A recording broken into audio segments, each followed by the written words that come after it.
ini seluruh Indonesia. Topiknya sangat menarik. Saya atas nama Asproditeki mengucapkan terima kasih atas partisipasinya. Bapak Ibu, apa bedanya dengan seminar yang lain? Seminar di Asproditeki itu selalu mengacu pada capaian pembelajaran mata kuliah. Jadi setiap materi, apa yang akan dicapai itu selalu ada. Nah, ada dua pilihan, ingin dengan sertifikat atau tidak, itu pilihan ada di peserta. Untuk yang ingin sertifikat, maka ada kuis kecil untuk mencari feedback apakah mata kuliah ini atau materi ini bisa sama peserta atau tidak. Oke. Nah, dari kuis kecil itulah kemudian dapat hak untuk mendapatkan sertifikat jika mencapai nilai tertentu. Saya rasa itu yang membedakan dari seminar-seminar lainnya atau webinar, karena Asproditeki punya komitmen untuk memberikan hal yang paling terbaik. Terima kasih Bapak Ibu dosen dan teman-teman mahasiswa peserta. Saya tunggu partisipasi semua dosen di seluruh Indonesia dari Teknik Geologi untuk memberikan materinya dalam kuliah umum selanjutnya. Selanjutnya, waktu saya serahkan kepada moderator Pak Bambang Setiawan. Waktu dan tempat saya persilakan. Assalamualaikum warahmatullahi wabarakatuh. Waalaikumsalam warahmatullahi wabarakatuh. Baik, terima kasih Pak Burhan. Assalamualaikum warahmatullahi wabarakatuh.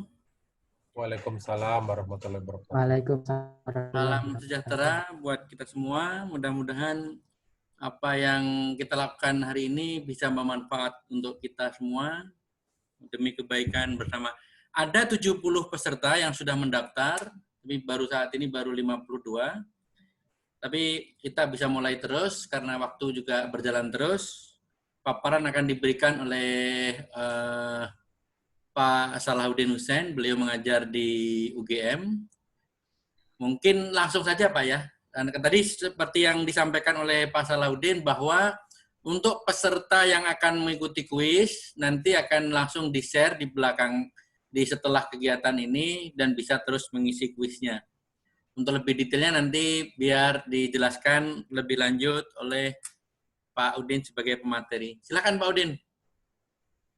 Terima kasih Pak Bambang selaku moderator, terima kasih Pak Burhan selaku ketua yang sudah membuka sesi kuliah umum ini. Perkenalkan saya Salahuddin dari Teknik Geologi Gajah Mada. Biasanya saya mengajar mata kuliah kalau di geologi UGM itu namanya studi cekungan ya, tapi saya rasa kalau di prodi lain mungkin ada yang menamakan sebagai analisis cekungan. Nah, mata kuliah ini memang lebih dekat ke arah soft rock ya, jadi aplikasinya untuk migas, tetapi saya coba di sini kita akan masuk ke general view saja ke arah tektoniknya yang saya rasa ini bisa diterapkan ke berbagai bidang yang ada di geologi. Saya izin share screen ya Pak Bambang. Silakan.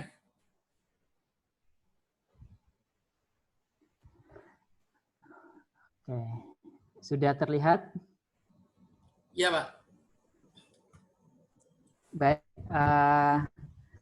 Jadi judul spesifik yang pada kuliah kali ini saya coba ingin mengajak Ibu Bapak yang saya hormati, adik, Mas Mbak yang saya sayangi ya, adik-adik mahasiswa, untuk kembali ke belakang di sebuah teori yang mungkin saat ini sudah jarang sekali dikenal, yaitu geosinkline. Ini merupakan teori pendahulu dari tektonika lempeng yang kita kenal saat ini ya. Jadi di akhir kuliah ini saya coba akan melihat feedback dari Ibu Bapak, adik, Mas, Mbak semua, bagaimana sebetulnya melihat perkembangan geosinkline dan tektonik lempeng. Itu merupakan capaian pembelajaran pertama yang nanti saya coba jajaki dengan kuis di akhir kuliah. Kemudian yang kedua adalah apakah kita bisa memahami. Ya, siap. Sudah di slideshow. Oh ya, siap Pak. Oke, makasih Pak Bambang. Jadi yang kedua adalah kita ingin memahami mekanisme pembentukan cekungan dari kedua konsep tersebut. Dan yang ketiga nanti selalu kita integrasikan bagaimana kita mengidentifikasi jenis cekungan terutama dengan contoh-contoh di Indonesia ke dalam kedua konsep tersebut ya. Baik, mungkin kita brainstorming dulu mengapa kita coba mengangkat analisis cekungan. Jadi yang kita pahami memang di dalam eksplorasi migas itu umumnya bekerja di daerah yang berupa cekungan sedimenter. Jadi ini merupakan wadah bagi sistem petroleum sehingga pemahaman terhadap cekungan itu sendiri itu sangat mutlak sekali. Jadi kalau kita lihat di dalam alur yang disampaikan oleh Mangun and Dow ini, jadi pertama kali kita harus paham dulu bagaimana cekungannya, wadahnya, baru kemudian kita bisa identifikasi elemen-elemen sistem petroleum dan kemudian mengarah kepada play kondensasi dan keterdapatan migas itu. Atau menurut konsep Krine di sini, ini basin formation ini poin yang harus kita paham adalah tektonika lempeng, proses-proses dan waktu ini penting sekali. Kemudian mengenai pengisi basin itu sendiri adalah bagian sedimentasi yang dikontrol oleh iklim, provenance, sedimen, erosi, dan proses-proses eksogenik lain, dan umur itu juga penting sekali. Kenapa? Karena nanti kita akan mengarah kepada perkembangan sistem hidrokarbon. Jadi bagaimana loading dari semua faktor-faktor tersebut, kapan mereka akan matang, kapan bermigrasi, dan kapan akan tersimpan. Jadi bisa kita lihat di bagian bawah ini sebuah gambar yang merangkum semua sistem petroleum ya. Jadi kalau kita lihat dari bentuk cekungan dari kartun ini jelas sekali bahwa bentuknya merupakan bentuk yang dikontrol oleh proses-proses tektonik, sehingga di sini saya beri 3 poin yang harus kita pahami di dalam analisis cekungan itu adalah bagaimana cekungan itu terbentuk, basin formation, bagaimana cekungan itu terisi, basin infilling, dan bagaimana kemudian cekungan tersebut mengalami inversi, pengangkatan, di mana di sini kita harapkan terbentuk jebakan-jebakan struktur begitu ya. Nah, kemudian mengapa geosinkline? Nah, ini yang tadi saya sampaikan, ajak kita ya ke arah teori yang sudah mungkin lama terlupakan. Sebetulnya saya rasa semua pemikir ya, semua filosof begitu ya, pemikir-pemikir alam kita itu selalu terobsesi dengan satu teori terpadu. Ya, kalau di geologi ya teori terpadu tentang geologi. Kalau di agama mungkin teori terpadu dari manusia lahir sampai manusia nanti di akhir hari kemudian begitu ya. Nah, teori terpadu atau unifying teori ini yang harus kita catat pertama kali justru diberikan oleh teori geosinkline ya. Jadi itu sangat sedikit sekali dari waktu terbentuk 4,5 miliar tahun yang lalu. Geologi modern baru ditemukan oleh James Hutton di Siccar Point 1705 ya. Kemudian kurang lebih 1 abad kemudian ada teori geosinkline, dan ini cukup lama pengaruhnya di dalam literatur dan penelitian geologi, hampir 100 tahun sebelum kemudian digantikan oleh teknik lempeng di tahun 65. Sampai saat ini mungkin kita merasa masih di domain tektonik lempeng ya, tapi sebetulnya bagi para peneliti geodinamik itu sebetulnya kita sudah masuk ke arah teori yang lebih komprehensif yang disebut sebagai teori whole earth, di mana di sini semua dinamika kerak itu juga diintegrasikan dengan dinamika mantel ya di situ. Nah, catatan kami begitu ya di sini, suatu teori terpadu itu harus bisa menjelaskan fenomena geodinamika skala besar. Jadi dia skala kerak, skala lempeng ya, berupa gempa bumi, vulkanisme, kerak itu sendiri, dan keterdapatan cekungan sedimenter ya di sini. Jadi nanti jangan digugat, ini kenapa kok teori terpadunya nggak menjelaskan di mana keterdapatan misalkan longsor, ini belum tidak sampai ke sana, kita lebih ke arah aspek geodinamikanya. Kemudian bagaimana para ahli memandang dinamika kerak bumi itu sendiri, ini akan berujung pada 2 mazhab, 2 kelompok, 2 school of thought gitu ya, 2 pemikiran. Yang pertama adalah kelompok fiksis, bahwa kerak bumi kita itu fix di tempatnya dari dulu sampai sekarang, dia berkembang tetapi tidak berubah secara signifikan secara geografis. Ini adalah kelompok fiksis. Nah, disinilah teori geosinkline itu masuk ya, karena perspektifnya adalah kerak bumi itu fix. Kemudian ada juga kelompok yang memandang kerak bumi kita ini bisa bergerak lateral, mobile. Nah ini kelompok BIS yang di teori tektonik lempeng yang saat ini kita anut begitu ya tanpa ada challenge lagi, itu sebetulnya masuk di sana ya. Nah kalau kita lihat bagaimana perkembangan ilmu geologi itu sendiri, sebetulnya ini bisa dihindarkan. Kita tidak bisa mengatakan teori geosinkline itu keliru, tidak pada zamannya. Karena apa? Kenapa? Itu masih bersifat klasikal ya, orang masih ke lapangan bawa palu, bawa measure section begitu ya. Jadi yang diteliti itu hanya penelitian yang bersifat klasik pada kondisi singkapan-singkapan yang ada di darat. Pada saat itu eksplorasi laut, geofisika belum berkembang. Nah, ketika ilmu geologi semakin berkembang didukung oleh seismologi ya, kemudian eksplorasi laut itu semakin intensif, orang kemudian menemukan satu teori baru yang lebih fit dengan data-data yang ada. Nah, kemudian pada saat munculnya seismik tomografi, orang kemudian melihat ternyata apa yang ada di mana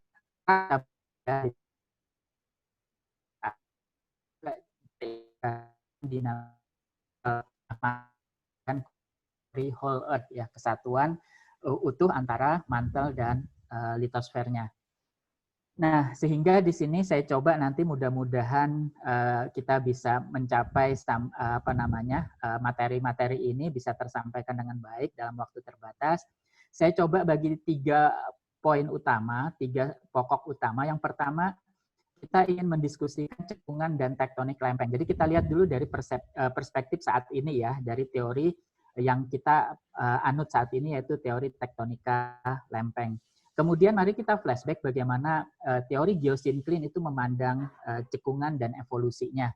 Nah, di sana akan saya sisipkan satu teori yang namanya teori undasi, teori yang lahir dari tanah Nusantara ya oleh geolog Van Bemmelen. Jadi sayang kalau itu tidak kita kenal, bahkan menurut saya teori itu sangat visioner karena itu merupakan embrio menuju teori whole earth ya di situ. Nah, kemudian kita coba masuk, kita bagaimana pemahaman kita tentang konsep cekungan, baik itu geosinkline maupun tektonika lempeng itu di dalam satu konsep tektonostratigrafi, yaitu stratigrafi cekungan yang kita bagi berdasarkan pada fase-fase tektonik yang dialami oleh cekungan itu sendiri. Kita ambil contoh nanti di cekungan Asia. Coba kita simpulkan, setelah itu nanti bagi ibu bapak, rekan-rekan, adik-adik yang ikut kuis nanti tetap bertahan, tetapi yang tidak mungkin tetap bisa mencapai kuis capaian pembelajaran karena nanti akan saya berikan link untuk mengunduh materi ini. Jadi materi ini shareable, jadi nanti silahkan diunduh di Google Drive yang akan saya berikan linknya di bagian akhir ya. Baik, kita masuk yang pertama dulu di cekungan dan tektonik lempeng. Apa itu cekungan? Cekungan sedimenter itu harus suatu tempat yang menerima sedimen yang tebal.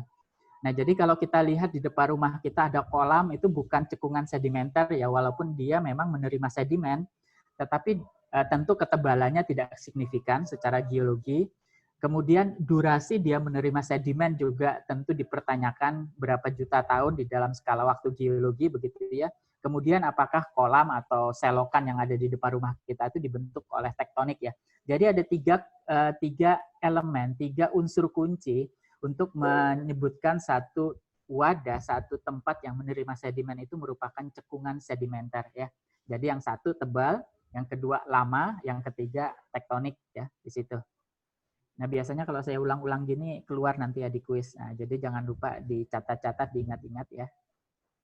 Baik, nah mari kita lihat bagaimana konsep tektonik lempeng terhadap pembentukan cekungan.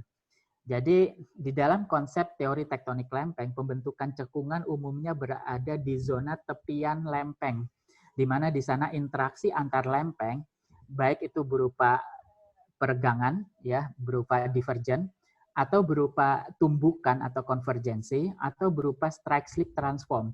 Di sana tempat di mana cekungan akan terbentuk. Di luar ini memang ada cekungan-cekungan anomali, misalkan cekungan Michigan gitu ya, itu yang terbentuk di tengah-tengah keraton. tidak kita bahas sementara ini, tetapi kita akan fokus pada cekungan-cekungan yang terbentuk di tepian lempeng ya di sini. Jadi kita akan melihat bagaimana karakter tektonik di tepian tersebut. Kita bagi 3, divergen atau regangan, convergen atau kolisi, dan nanti efeknya adalah pembebanan, dan yang ketiga adalah transform atau geser ya. Kita yang pertama dulu, cekungan peregangan. Nah, cekungan peregangan di sini dia memiliki spektrum yang luas. Dari misalkan seperti yang di Michigan tadi, intracratonic sac, di mana kalau dia berkembang nanti menjadi continental rift, ya. Kemudian kalau berkembang lagi menjadi aulacogen atau veil rift. Kemudian kalau dia berkembang terus, dia akan masuk ke Pacific margin. Jadi di sini kerak samudra sudah muncul. Nah, di sini diberikan oleh skala peregangan ya, di sini di dalam angka beta faktor atau stretch factor ya. Jadi kalau satu ini artinya di antara ketebalan dan lebar peregangannya tidak ada perubahan ya. Kemudian kalau sampai 3 itu dia sudah 3 kali lebih panjang dari yang semula.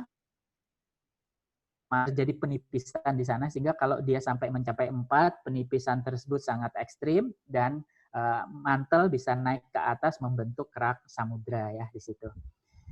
Jadi spektrumnya sangat luas ya. Nah, kita lihat dulu bagaimana peregangan itu terbentuk. Jadi di sini berdasarkan model, peregangan itu bisa terbentuk dengan 2 cara, pasif atau aktif. Bedanya apa? Kalau aktif itu mantel ikut, yaitu berupa mantel plum, hotspot. Nah, biasanya di daerah yang hotspot itu akan terjadi bulging, pembumbungan kerak karena dia terhangatkan ya. Maka secara gravitasi bagian yang tinggi itu bisa akan sliding, tergeser ke bawah. Di situ ya, karena dia panas dia lebih brittle, dia lebih pecah, sehingga bisa terbentuk retakan-retakan yang kita sebut sebagai rift basin. Tapi drivennya, penggeraknya adalah mantel ya, mekanisme mantel. Ada juga yang disebut sebagai pasif. Di sini mantel tidak ikut serta atau ikut tetapi dia sebagai produk saja, byproduct, secondary effect ya di sini. Yang utamanya adalah gerakan dari litosfer itu sendiri, dari kerak itu sendiri. Jadi di sini kita harus punya driven dari tepian lempeng ya, misalkan kita punya subduksi di mana kemudian lempeng yang mensubduksi ini terjadi gulungan atau rollback sehingga menarik lempeng yang disubduksi begitu ya, sehingga di bagian tepi atau di bagian tengah dari lempeng tersebut terjadi peregangan. Nah, akibatnya apa? Terjadi penipisan pada kerak dan juga kemudian memicu adanya upwelling atau naiknya mantel, tapi secara pasif karena dia mengisi sesuatu yang kosong akibat peregangan saja, jadi tidak aktif. Sehingga dia disebut sebagai passive rifting. Nah, seperti biasa di geologi yang namanya klasifikasi itu tidak saklek ya, yang namanya passive rifting dan active rifting ini juga bisa terjadi simultan ya, dari pasif bisa memicu aktif begitu ya. Sementara yang pasif juga bisa memicu aktif ya di situ. Tapi yang jelas kita mudahkan saja apakah dia melibatkan mantle upwelling secara aktif atau tidak. Nah, mari kita lihat bagaimana mantle upwelling atau active rifting terjadi. Contoh paling utama adalah saat ini proses pecahnya benua Afrika, yaitu di lembah Afrika Timur, di Ethiopia. Ya, di sini kita lihat secara topografi dari model elevasi digital di sini. Banyak sekali tinggian-tinggian, ya ini yang warna coklat itu artinya satu bulging, satu pembumbungan. Karena apa? Karena adanya mantel upwelling dari bawah ya di situ. Jadi yang warna-warna coklat ini mantel upwelling, dan karena mantel upwelling tersebut maka kerak di atasnya akan pecah ya di sini dan dia akan bergerak menjauh rifting membentuk cekungan-cekungan rift yang ada di lembah Afrika Timur. Nah, secara mekanisme deformasi ya kita sederhanakan saja rifting tadi ya, yang ini pasif ya, yang pasif rifting itu kita bagi berdasarkan simple shear atau pure shear. Bedanya apa? Ya, bedanya simple shear itu dia satu bersifat asimetrik ya, ibu bapak, rekan-rekan, adik-adik bisa perhatikan yang sebelah kiri ya, dia bersifat asimetrik. Tapi bukan berarti yang asimetrik harus simple shear ya. Jadi kalau kita perhatikan dia melibatkan bidang pengelupasan atau detachment di bagian bawah kerak ya di sini. Jadi kita lihat dia melandai menjadi detach ya, menjadi mengelupas di sini. baik itu di setengah kerak ataupun dia keseluruhan kerak sampai masuk ke mantel litosfer ya. Atau dia hanya pure shear. Nah, pure shear di sini kita tidak melibatkan pengelupasan, tidak ada bidang detachment. Jadi dia hanya ditarik saja ke kanan ke kiri ya, sehingga kemudian terjadi peregangan, dan umumnya ya simetris atau bisa juga asimetris ya, tidak ada masalah. Tapi kalau kita lihat adalah ketidakhadiran bidang detachment itu kunci utamanya ya di situ. Nah, mengapa ini penting? Karena ini akan menentukan driver utama secara regional ya di situ. Jadi kalau biasanya kalau simple shear itu dia melibatkan regangan yang sangat ekstrim, sementara kalau yang pure shear itu biasanya regangan yang tidak terlalu besar. Di antara cekungan Arjuna ya di sini, ini dari modelnya Nugrahanto Nobel. Bagaimana evolusinya? Kalau kita lihat ya, di sebelah timur ini subsidennya terus berlangsung, artinya bounding fault, sesar yang membatasi cekungan yang aktif hanya sebelah timur, sehingga menghasilkan half graben atau setengah graben ya di sini.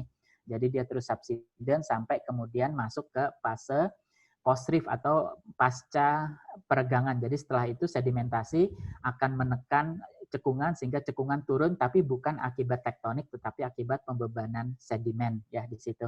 Jadi kalau kita lihat di sini, maka bisa kita klasifikasikan berdasarkan mekanisme deformasi. Cekungan Arjuna itu merupakan pure shear. Mengapa nggak ada bidang detachment ya di situ? Kemudian dia mekanismenya jelas pasif. Kita tidak memiliki adanya satu flat basalt ya, banjir basalt yang mengindikasikan adanya hotspot ataupun mantel plume yang ada di bawahnya. Jadi itu mengenai cekungan peregangan ya. Kemudian mari kita lihat cekungan pembebanan. Secara sederhana, cekungan pembebanan itu seperti kartun yang dari buku Fluim Marsak ini. Kita punya plat yang tipis, kita kasih beban, apa yang terjadi? Maka terjadi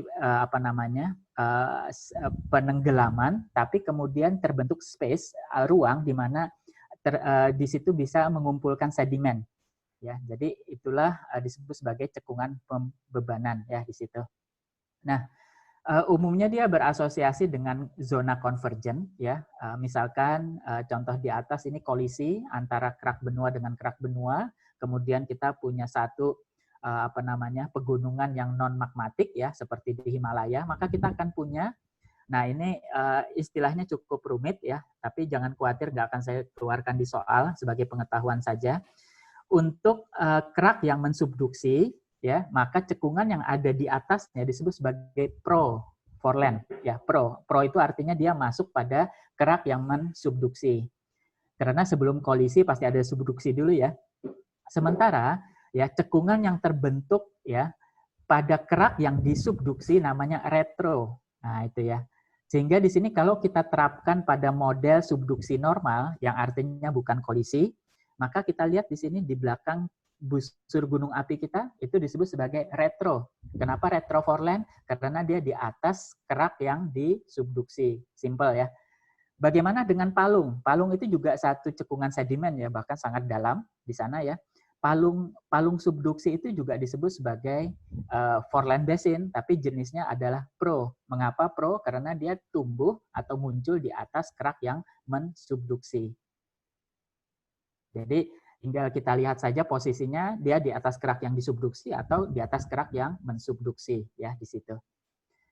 Nah, mari kita lihat kasus kita di Jawa. Nah, ini mungkin contohnya di Jawa dulu ya. Jadi mungkin ibu bapak, adik-adik rekan yang berasal dari luar Jawa nanti bisa lihat peta geologinya daerah masing-masing.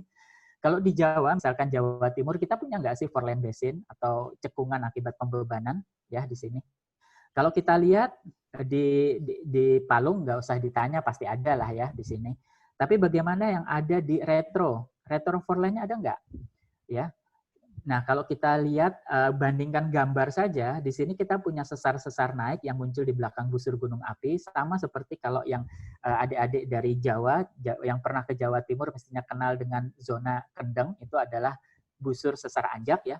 Maka kalau kita lihat di depan busur sesar anjak di model Allen ini, plan.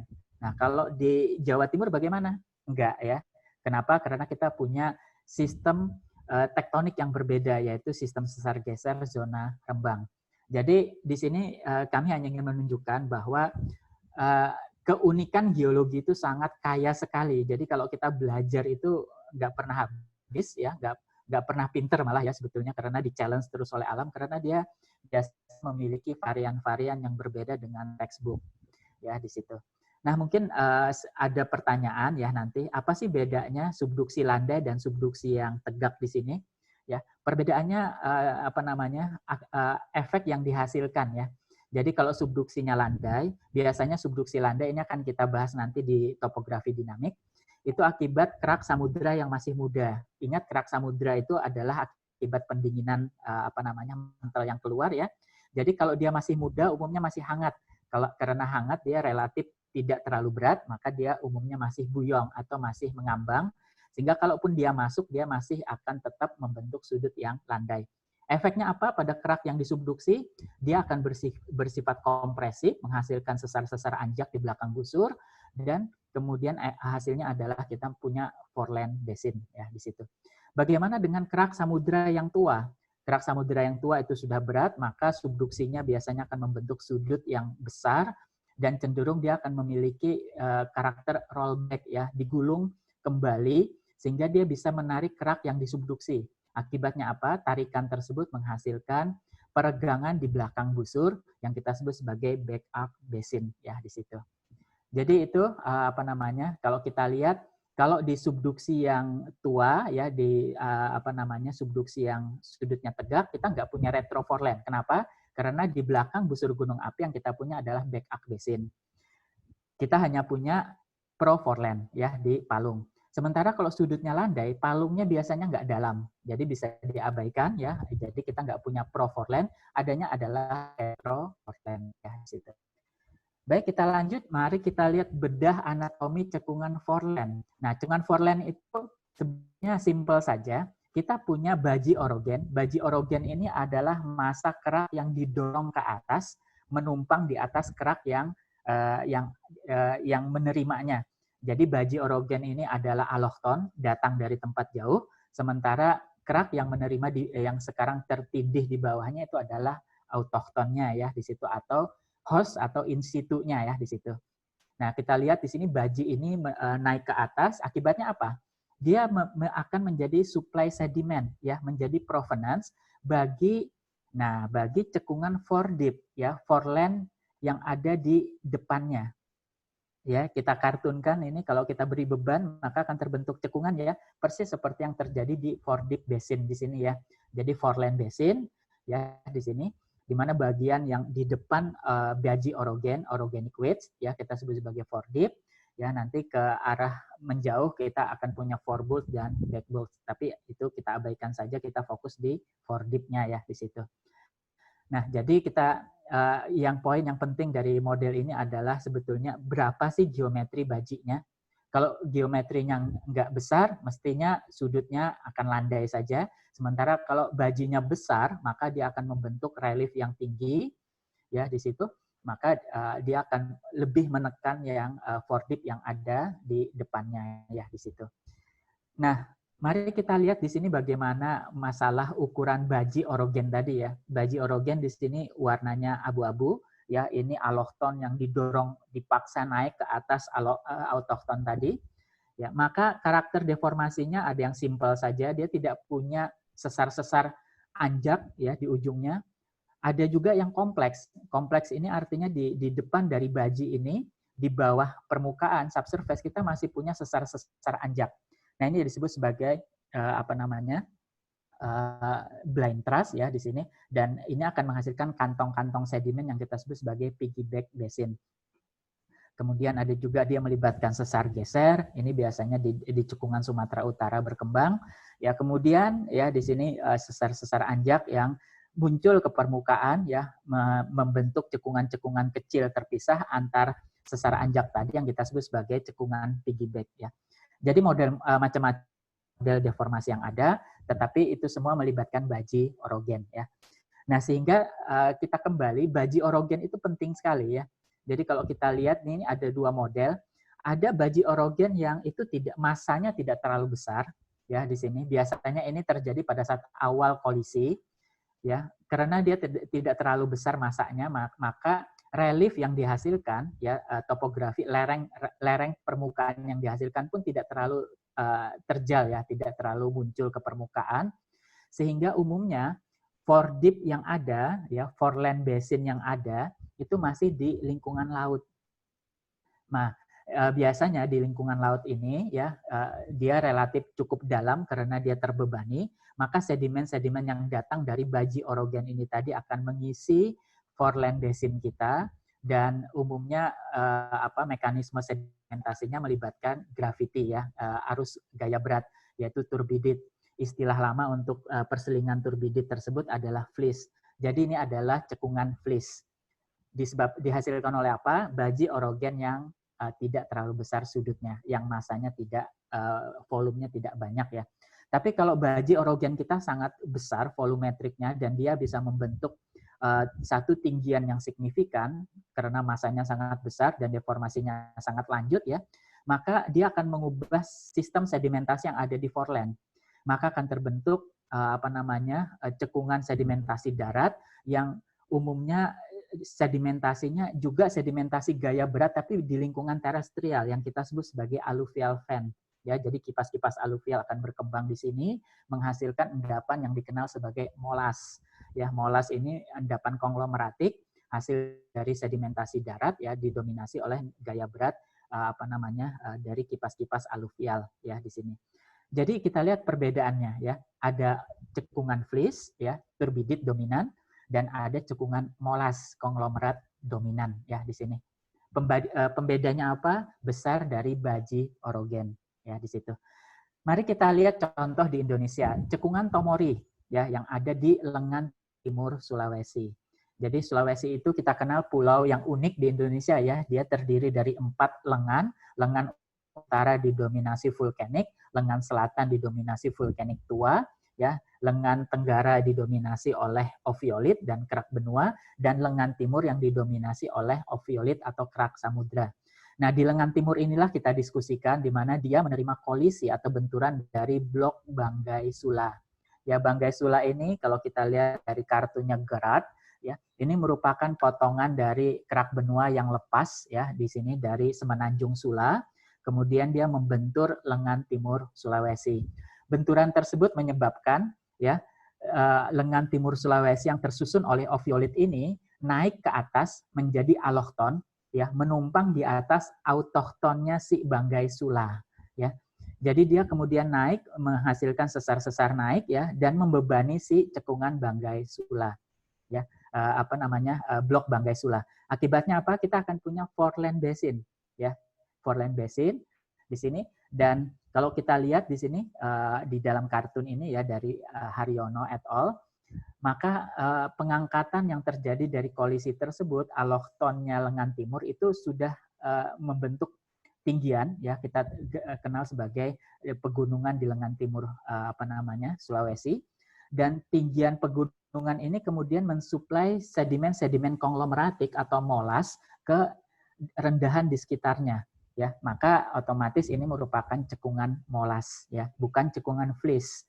Mengapa? Karena baji orogen hasil dari kolisi Banggai Sula ini volumenya sangat besar dan deformasinya sangat lanjut sehingga bisa menghasilkan cekungan molas. Dampaknya apa? Nah, dampaknya kalau molas tentunya dia lebih porus ya, dia tidak bersifat sealing bagi sistem hidrokarbon yang berkembang di bawahnya ya di situ. Baik, kita lanjut kemudian di faktor keempat, yaitu topografi dinamik. Ini mungkin bagian yang jarang dibahas ya, karena dia cukup advance biasanya. Ini merupakan langkah awal kita memahami teori whole earth. Whole earth itu bagaimana kesatuan antara litosfer dengan mantel. Jadi kalau kita lihat di sini bagaimana litosfer kita subduksi ke bawah gitu ya. Ada yang dia cuma berhenti di zona transisi, tidak cukup masuk ke bawah, tidak cukup tua, ada juga dia sangat berat sehingga dia bisa menembus mantel dan berhenti di core mantle boundary ya. di efeknya kemudian dihipotesiskan akan memicu mantle plume ya. Jadi naiknya material mantle ini bukan magma walaupun gambarnya seperti magma ya. Ini merupakan material mantle yang masih padat di sini, kemudian dia naik ke atas ya, kemudian dia menghasilkan hotspot di permukaan. Nah, bagaimana reaksi antara subduksi kerak, subduksi litosfer, kemudian res mantle, ini yang kita kenal nanti di dalam topografi. Kartun topografi dinamik ini melibatkan interaksi antara subduksi ya, antara kerak samudra dengan kerak benua. Kemudian bagaimana mantle itu bergerak merespon perubahan ruang yang ada akibat adanya subduksi ini. Jadi nanti akan ada mantle flow ya di sini. Nah, mantle flow ini ya dia akan kalau dia bergerak naik, dia bisa menyebabkan kerak kontinen kita bergerak uplift ya, naik ke atas sehingga kita akan kehilangan cekungan. Ya, tapi kalau misalkan dia dipicu oleh subduksi, ya kita lihat di dalam kurva ini dia akan negatif ya di sini, maka dia akan membentuk cekungan di sini. Jadi dia ditarik turun. Kenapa? Karena mantle di sini flow-nya bergerak turun. Ya, berbeda dengan daerah di mana dia mengalami uplift, itu mantle flow-nya juga bergerak naik ke atas. Jadi kita lihat di sini bagaimana respon mantle flow terhadap subduksi ya di situ.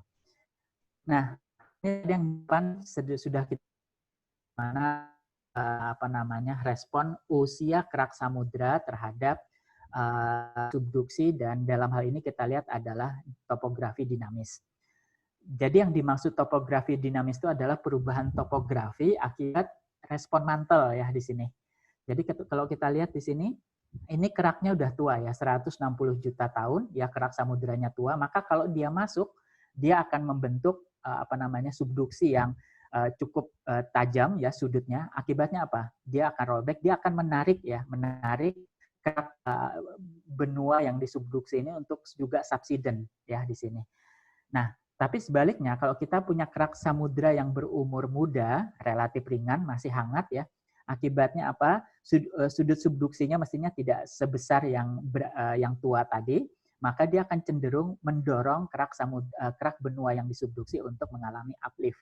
Jadi di sini kita bisa membentuk cekungan kalau kita dipengaruhi oleh subduksi yang tua, atau kita kehilangan cekungan kalau dibentuk oleh subduksi yang muda ya.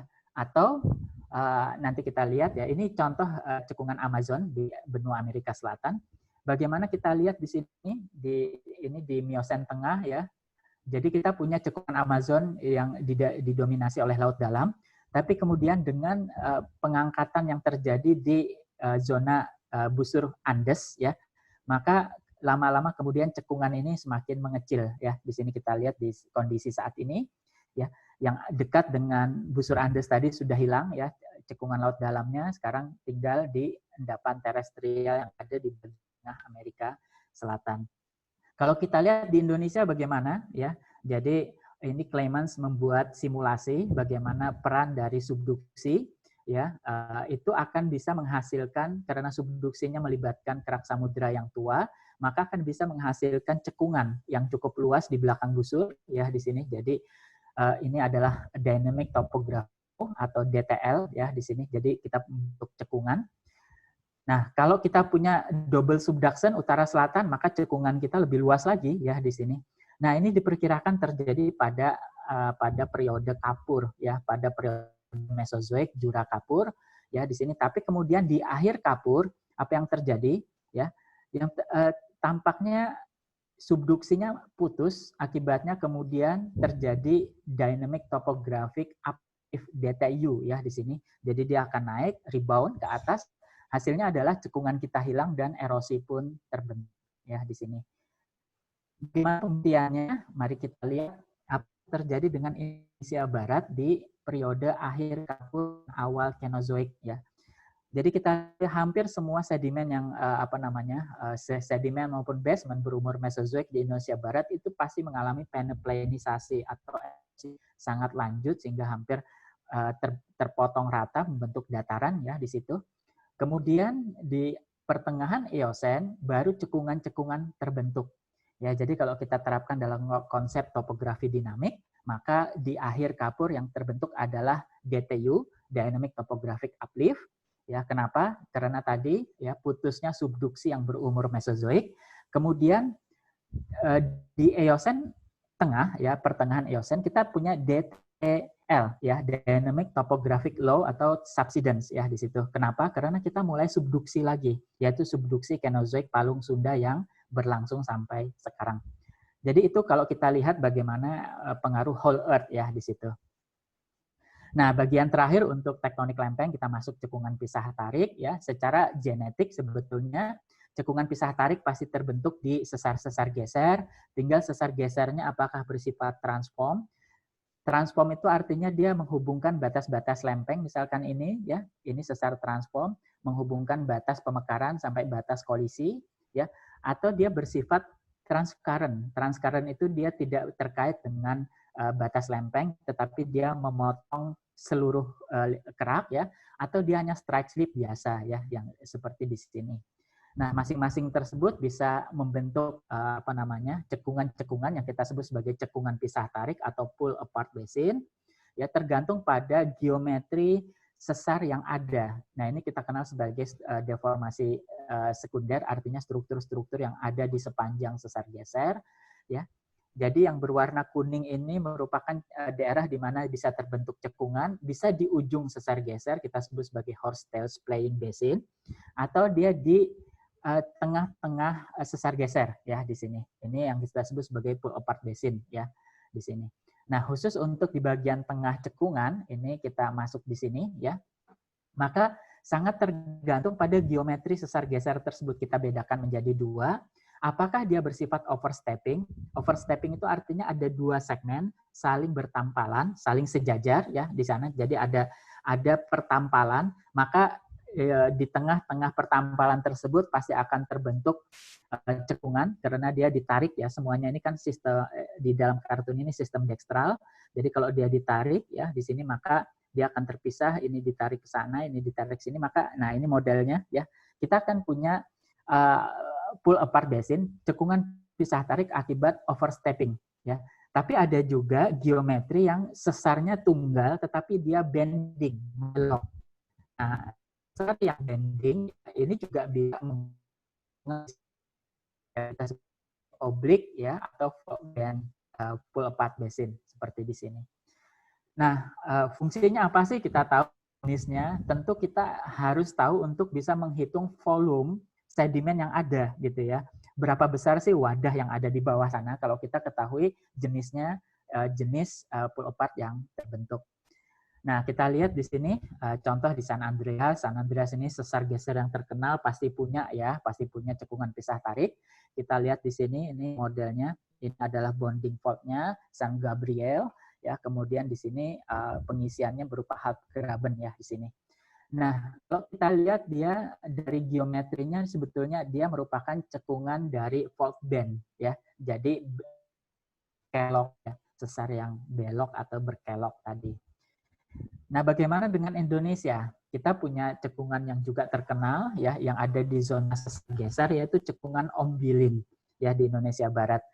Nah, di sini kita lihat ini adalah sesar-sesar tua, sesar-sesar yang ada di batuan dasar atau di basement, di mana basement yang ada di Sumatera Barat ini terbagi menjadi basement Sibumasu, kemudian ada basement West Sumatera di sini, kemudian ada basement Poila.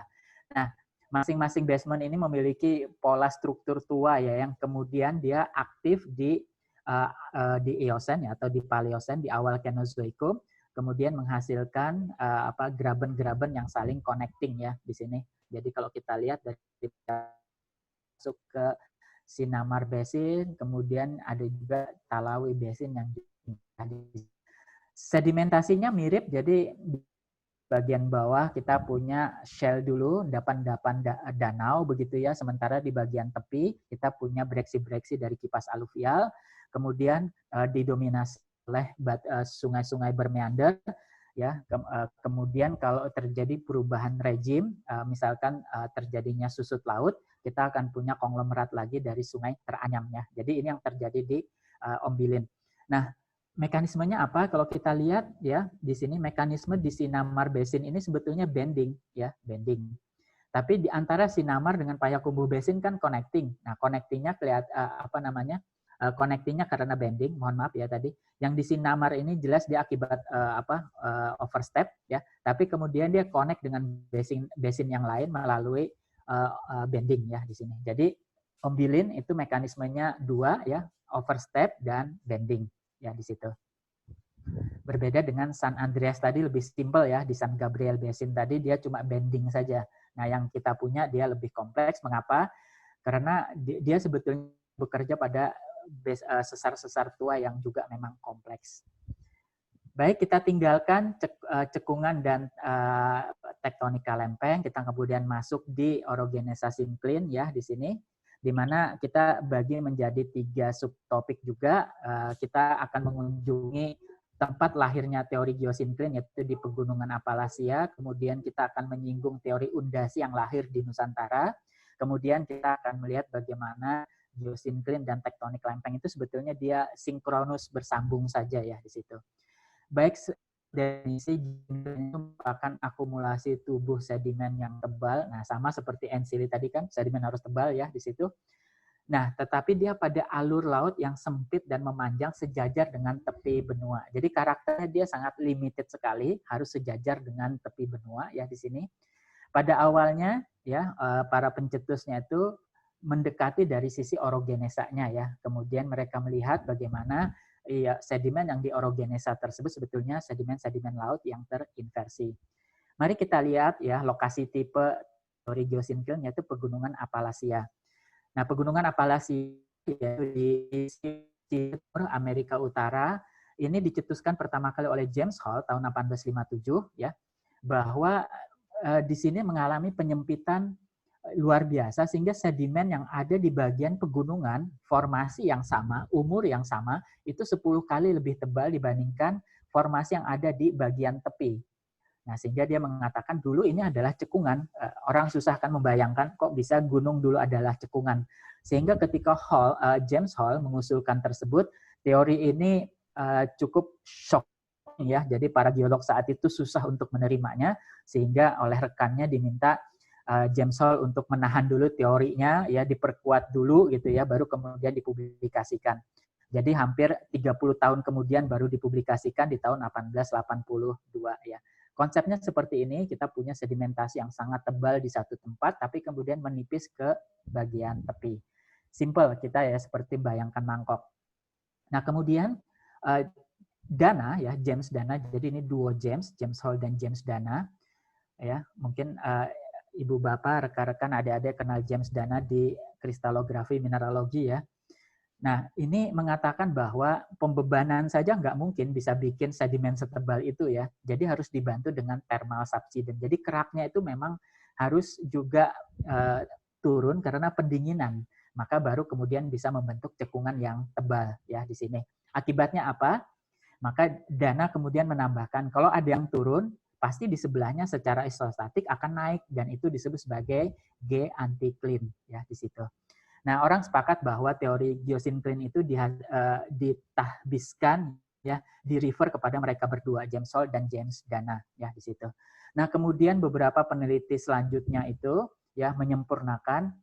Jangan lupa teori geosinkline itu 100 tahun ya.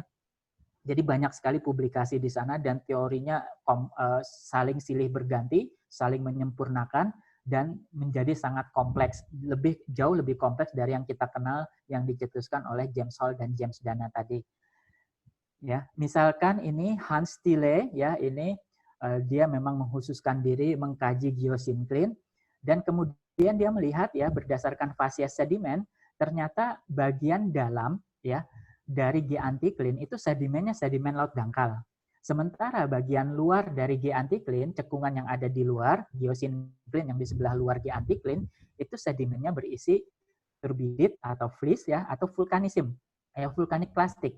Nah, sehingga dia kemudian mengusulkan, oh ini harus kita bedakan, nggak boleh jadi satu geosinkline. Dia kemudian mengusulkan yang di sebelah dalam yang didominasi endapan laut dangkal tadi disebut sebagai miogeosinkline. Diingat ya, mio itu laut dangkal. Kemudian yang di sebelah luar dari G anticline itu disebut sebagai iogeosinkline ya. Iogeosinkline artinya turbidate dan vulkaniklastik ya di situ. Nah, kita tinggalkan sementara teori geosinkline, kita masuk ke teori undasi.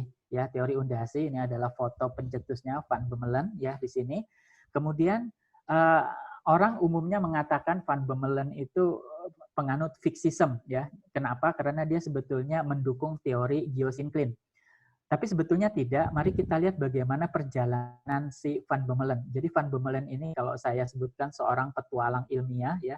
Jadi dari publikasi pertamanya 1927-30-an masih di mobilisme ya. Jadi dia sebetulnya mengatakan kerak itu bisa bergerak kok ya gitu. Tapi kemudian dia pindah ke fixism. Nah, inilah sebagian besar publikasinya muncul, termasuk buku opusnya di Indonesia, Geology of Indonesia itu dihasilkan dengan konsep ketika beliau masih menganut fixism ya di situ. Tapi sebetulnya beliau kemudian kembali lagi ya di sini pada teori yang mengakomodasi mobilisme ya di sini. Jadi kalau kita lihat sebetulnya teori undasi itu teori yang luar biasa ya berfluktuasi antara fixism dan mobilisme. Pada akhirnya apa? Van Bemmelen mengambil jalan tengah.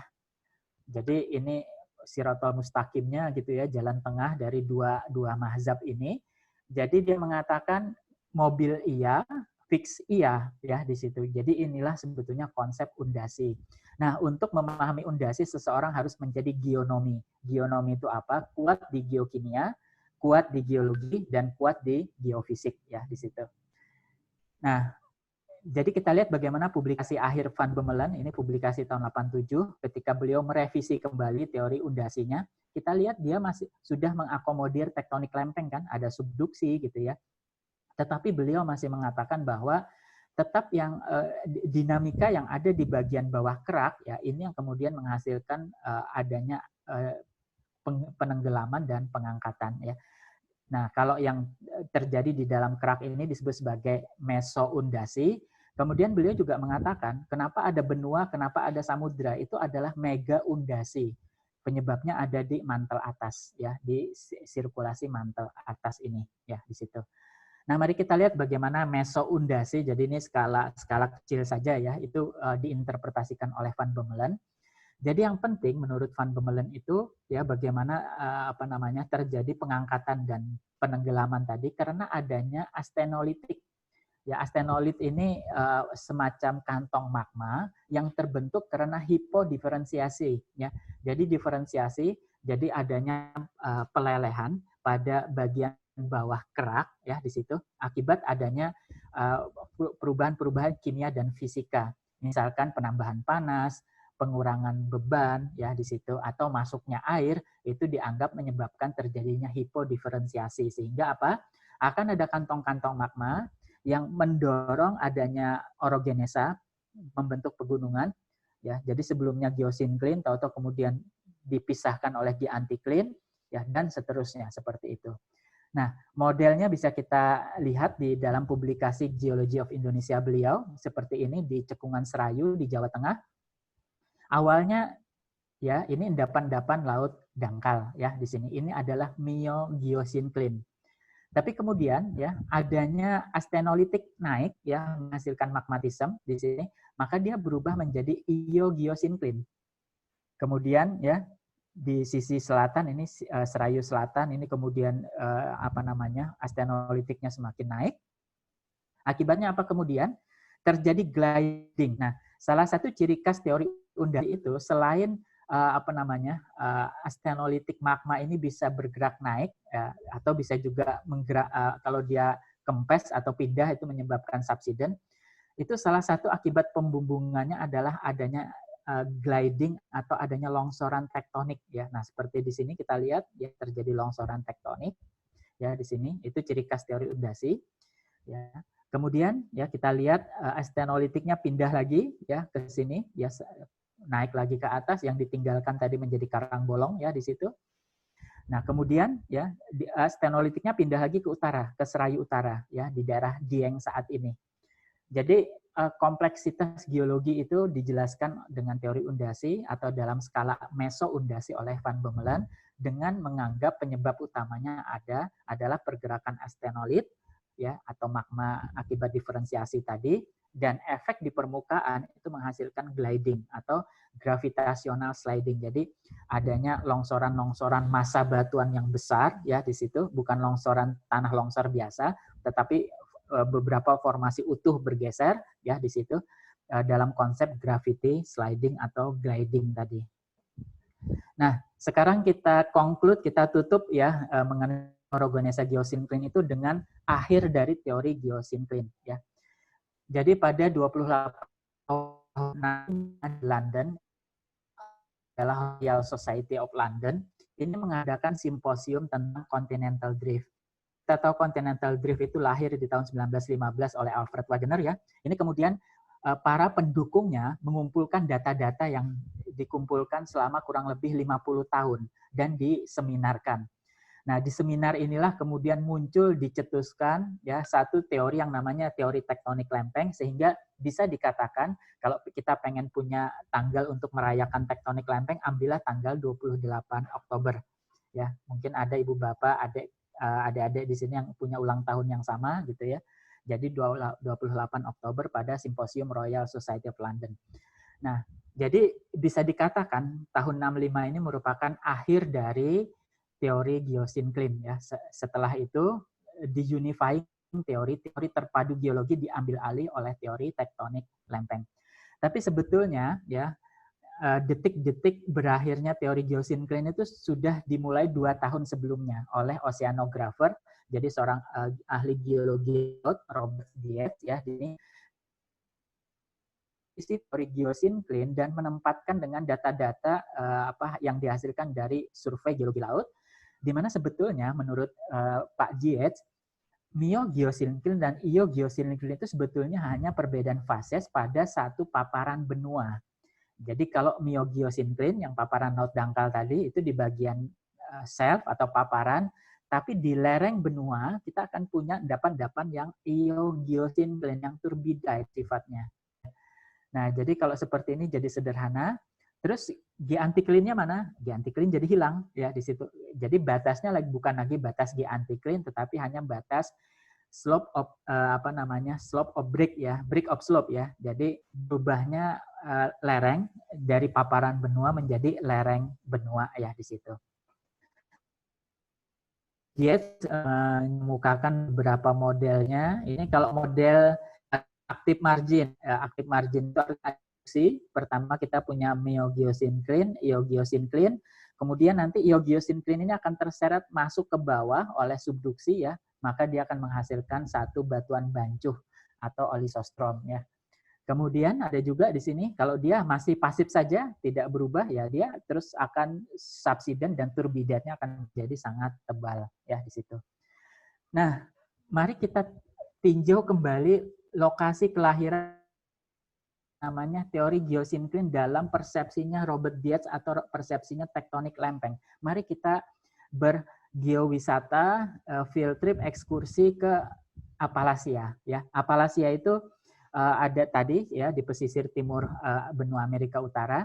Jadi sebetulnya core dari Appalachia itu adalah Orogen Granville. Ya, Orogen Granville ini terjadi pada saat pembentukan Rodinia atau superkontinen sebelum Pangea ya, di mana penggabungan semua benua yang ada, dan Sutur atau tempat di mana mereka bertemu itu adalah tempat lajur pegunungan Granville ya, atau sabuk Orogenesa Granville. Nah, ini ya merupakan tanda di mana terbentuk. Kemudian kira-kira pada 500 tahun kemudian ya Rodinia pun pecah. Nah, ini pecahnya nanti akan menjadi cikal bakal Pangea ya. Nah, ketika pecah di sini, maka Rodinia tadi ya Granville tadi akan pecah dua menjadi plato Amazonia ya di sini. Jadi pecahnya ini tadi ini menjadi posisi ya di mana menjadi posisi sedimentasi. Sedimentasi bagi siapa? Bagi geosinkline ya. Jadi kalau menurut Dietz inilah geosinkline. Jadi ada miogeosinkline di laut dangkal, ada iogeosinkline di bagian laut dalam yang turbidite ya di sini. Ini terjadi pada tepian Laurentia, ya. Jadi kalau kita lihat paleogeografi saat itu, Laurentia dikelilingi oleh busur gunung api, namanya busur gunung api Taconi, ya. Dan kemudian busur gunung api Taconi ini karena rollback dari subduksi, dia akan terseret dan membentur Laurentia lagi. Nah, itu disebut sebagai, nah di sini ya, disebut sebagai orogenesa takonik ya di situ. Nah, orogenesa takonik ini Samudra Iapetus ya di sini, di mana kemudian Samudra Iapetus ini juga akan mulai menutup dengan adanya double subduction, ada ke arah Laurentia dan ada ke arah yang namanya benua kecil Avalonia ya. Nah, sehingga kemudian Avalonia ini akan terseret menutup dari Samudra Iapetus dan hasilnya adalah Samudra orogenesa Acadia ya di sini. Nah, kalau kita lihat pada saat subduksi ganda di sini kan terjadi vulkanisme. Nah, maka di situ pasti kita akan ketemukan jejak-jejak geosinkline ya di situ. Jadi endapan-endapan vulkanik-lastik turbidate akan berkembang di sana. Nah, kemudian ya pada saat 300 juta tahun yang lalu kembali di sini Afrika itu akan merapat dengan Laurentia membentuk Pangea. Nah, samudra di antara keduanya disebut sebagai Samudra Reik, ya, di mana Samudra Reik akan tertutup dengan orogenesa Alleghenian. Orogenesa Alleghenian ini merupakan orogenesa pembentuk Pangea ini, di mana kemudian ya pada saat Mesozoik Pangea ini pecah lagi di sini membentuk Atlantik. Jadi di sini kemudian dia pecah rifting, ya, menghasilkan geosinkline seperti yang kita kenal sekarang. Jadi kalau di peta ini geosinkline yang tadi terbentuk dari Rodinia ya sampai Alleghenian terkumpul di sini ya. Sementara yang geosinkline saat ini nah ada di sini ya. Dangkalnya miogeosinkline nanti yang lebih dalam akan menghasilkan geosinkline. Jadi sebetulnya geosinkline itu ya tetap bisa dipakai tapi harus kita modifikasi dengan konsep tektonik lempeng dengan mengacu teori runtuhan lereng benua oleh Dietz tadi ya di situ. Baik, nah sekarang bagian akhir ya di sini di mana kita akan coba ya bagaimana tektonostratigrafi kita lihat.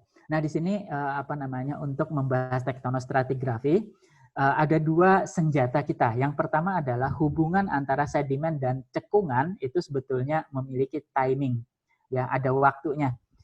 Jadi dia bisa bersifat post deposisi. Post deposisi itu artinya kalau cekungan sudah ada ya baru kemudian deposisi ya di sini.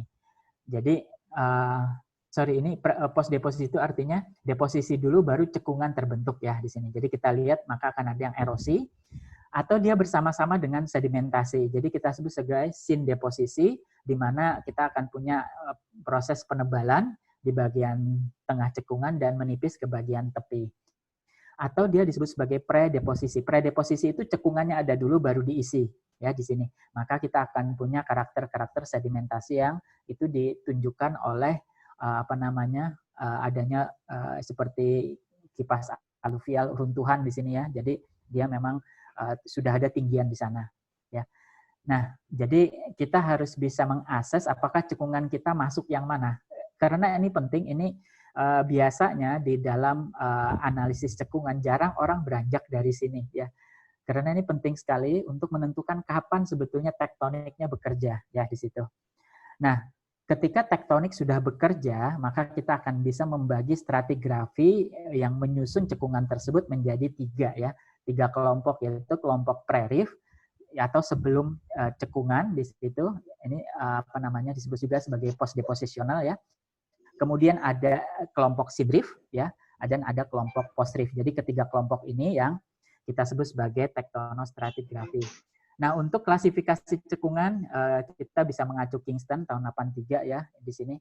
Jadi Kingston mengatakan pertama kali lihat dong ya basementnya apa, kontinen atau oseanik. Ya, nanti kalau kontinen ya tinggal jalurnya di sini, kalau oseanik jalurnya di sini. Nanti kemudian bagaimana posisinya, apakah di tengah atau di tepi gitu ya. Nah, nanti kemudian baru masuk ke sejarahnya. Jadi salah satu ciri dari klasifikasi Kingston, cekungan itu biasanya cenderung polyhistory. Jadi nggak pernah ada tektonik tunggal yang bekerja di satu cekungan. Mari kita lihat contohnya di cekungan ASRI. Jadi Ibu Bapak bisa melihat ini adalah peta cekungan Badan Geologi tahun 2009. Ya, di sini ini 120 lebih cekungan yang ada yang kita diskusikan di sini.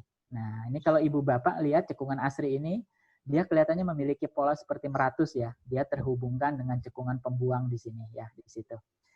Nah, sebetulnya pola-pola tersebut kelihatan juga dari gaya berat, ini gravity ya, kita lihat di sini, cekungan ASRI tadi di sini, jadi dia memang memiliki pola ke sana ya di situ. Jadi sebetulnya orocline tersebut ya, pola-pola lengkungan basement tersebut itu disebut sebagai orocline Sunda ya. Dia sebetulnya mengontrol pembentukan cekungan dengan model strike slip yang ada. Jadi kalau kita lihat strike slip yang ada di sini ya, maka dia akan membentuk cekungan ya di sini merupakan graben. Dan kemudian dia mengalami rotasi pada oligosen, ini Eosen, kemudian oligosen dia terpuntir 5%, kemudian ketika Miosen ya, Eosen oligosen ini rotasinya clockwise. Kenapa? Karena India datang dari barat, tapi semenjak Miosen Australia datang dari timur, maka kemudian Indonesia Barat ini mengalami rotasi anti clockwise, akibatnya kemudian ini semakin terpuntir 10 derajat sampai kemudian kondisi saat ini cekungan-cekungan yang ada reef ini ya, sesar-sesar turun yang terbentuk ini pasti akan reaktivasi menjadi sesar geser. Kenapa? Karena dia dipuntir. Ya, kalau kita memutar balok pasti antar balok itu pasti akan saling bergesekan gitu ya. Maka akan terlihat ini ya bagaimana gesekan tersebut menginversi cekungan yang ada. Ini data seismiknya ya, kemudian kita redraw kembali, kita gambar ulang di mana di sini basement paling bawah, kemudian ada konglomerat kipas aluvial ya, ini paling bawah ya di sini, kemudian dia ditutup oleh Banuati, ini apa namanya Banuati, kemudian talang akar ya, talang akar bawah, talang akar atas ya, di sini nih kelompok-kelompok lower Cibulakan, kemudian ada Batu Raja di sini ya, paling atas. Nah, di paling akhir nanti kemudian ada air Benakat. Nah, kalau kita jalankan apa namanya evolusi cekungannya, maka terlihat sekali bahwa polihistori yang terjadi di cekungan ASRI tersebut kalau mengacu pada Kingston ya. Jadi pertama kali dia merupakan interior sek dulu. Ini kenapa? Nah, tadi kita lihat pada dynamic topografinya ya, topografi dinamis, ini pastinya dipengaruhi oleh awal subduksi, kemudian dia masuk ke interior fracture. Kenapa? Karena tadi sesar-sesar geser orocline-nya sudah mulai bekerja ya di situ. Nah, kemudian di sini ya, pada saat datangnya Australia di sini, kita kemudian punya begitu memasuki Oligosen Miosen, rotasinya semakin kencang ya 10 derajat, maka dia kemudian mulai inversi di sini ya. Jadi inversinya kemudian di bagian upper Cibulakan ya, air Benakat Cisubuh di sini. Jadi kalau kita lihat di sini bagaimana kita bisa memahami evolusi cekungan kalau kita memahami regionalnya terlebih dahulu ya di situ. Baik kita bisa aplikasikan topografi dinamisnya, kemudian kita aplikasikan bagaimana konsep misalkan kolisi, rotasi yang terjadi, subduksi yang ada yang mempengaruhi evolusi cekungan kita ini ya di situ. Baik ya, mudah-mudahan tidak cukup panjang, kita akhiri dengan kesimpulan. Ada 4 poin. Yang pertama ya, cekungan sedimenter itu pasti terbentuk oleh pengaruh tektonik. Ini disepakati baik oleh penganut geosinkline maupun tektonik lempeng ya di sini. Umumnya mereka terbentuk terkonsentrasi di tepian lempeng litosfer dengan mekanisme regangan ya, rifting atau apa namanya flexural atau foreland atau topografi dinamik maupun pisah tarik ya, pull apart di sini. Jadi mekanismenya macam-macam. Kemudian teori geosinkline ini tidak bisa kita abaikan, jas merah ya, jangan lupakan sejarah. Dia merupakan teori terpadu pertama yang sukses dan dia bisa menguasai literatur geologi selama 100 tahun, itu luar biasa ya di situ. Di mana dia merupakan teori fixism ya di sini, di mana turun naiknya kerak ya di situ ditentukan oleh proses pembebanan sedimen maupun adanya thermal subsidence ya di situ atau pendinginan kerak. Nah, kemudian di sini datang teori undasi di mana Van Bemmelen dengan pembelajaran beliau, riset-riset penelitian beliau di Indonesia di daerah magmatik mengatakan bahwa hipodiferensiasi magmatisme yang menghasilkan astenolit ini bisa memicu penenggelaman dan pengangkatan cekungan ya. Nah, kemudian kita harus mengakui bahwa pada akhirnya geosinkline itu digantikan oleh tektonik lempeng, tetapi ada teori antara, yaitu teori runtuhan lereng benua atau jendul benua di sini yang dikemukakan oleh Bob Dietz ya di sini, di mana kita bisa melihat sebetulnya miogeosinkline itu adalah cekungan tepi pasif ya. Jadi pasif margin saja sebetulnya, dia cekungan endapan-endapan laut dangkal kan. Sementara kalau iogeosinkline yang dimaksud itu ternyata dalam kacamata teori tektonik lempeng itu adalah palung subduksi ya, di situ di mana turbidat mendominasi. Jadi kita bisa switch ya, objeknya sama tetapi sudut pandang bisa kita perbaharui dengan teori dan data yang lebih komprehensif, yang lebih terbarukan. Dan di bagian akhir kita bisa melihat tadi bagaimana tektonostratigrafi bisa kita kaji dengan lengkap apabila kita memahami konteks tektonik regionalnya, sehingga analisis polihistorinya itu bisa kita detailkan di situ ya, sehingga ketika kita diminta mengidentifikasi sistem petroleum di dalam analisis play based exploration ini menjadi sangat tajam nantinya. Demikian kira-kira yang bisa saya sampaikan dalam waktu kurang lebih 1,5 jam ini. Mohon maaf bila ada yang kurang jelas, nanti bisa kita lanjutkan dengan diskusi. Saya kembalikan kepada Pak Bambang, moderator. Silakan Pak Dr. Bambang. Baik, terima kasih banyak. Ini semuanya terpegun nih Pak. Ya. Paparan Pak Salahuddin runut dan menarik. Mungkin ada yang ingin bertanya. Silahkan saya unmute semua ya, yang ingin bertanya mungkin bisa tunjuk tangan atau langsung bicara satu orang. Tunggu sebentar. Silahkan bagi yang ingin bertanya, sebagian besar sudah dalam posisi on sepertinya mikrofonnya. Ada yang ingin bertanya? Saya Pak. Oke, silakan Pak Anas. Oh iya. Selamat sore Bapak. Pak Salahuddin. Pak Salahuddin, sorry. Selamat sore Pak Salahuddin. Saya Anas Yusuf. Saya mahasiswa dari Universitas Indonesia.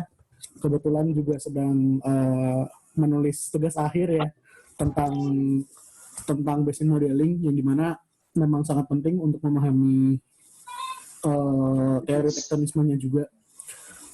Mungkin ini Pak, saya mungkin agak bingung soal bagaimana ketika dia mekanisme stretching ketika dia membahas tentang uppermost mantle atau mungkin subthrust litosfera itu Pak, karena sejauh ini saya baca itu sedikit sekali informasi yang bisa kita dapatkan tentang subthrust litosfera itu Pak. Maksudnya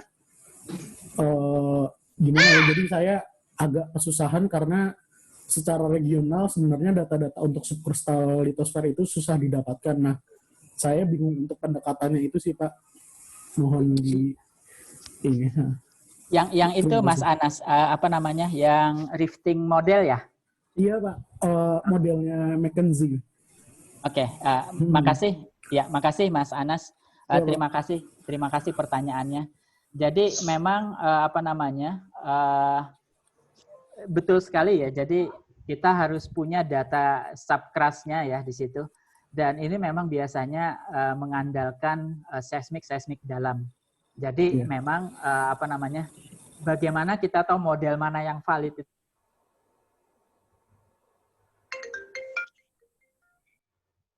Dalam yang luar biasa Mas, sampai Moho pun dapat gitu ya. Sehingga mereka bisa identifikasi. Nah, sebetulnya seismik dalam di Indonesia itu sebetulnya hanya ada di bagian Jawa Timur, Mas. Jadi di mana di sana bisa masuk sampai ke batas Moho gitu ya di situ.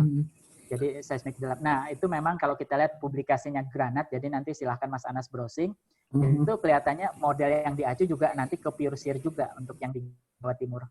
Karena nanti ketiadaan detachment-nya di bawah. Oke. Mungkin ini juga sih Pak, saya sepertinya udah pernah ketemu papernya si Granat ini. Cuma papernya Granat ini kan dia kalau nggak salah membahas tentang kedalaman si Mohonya ya Pak ya. Maksudnya betul iya, Mas.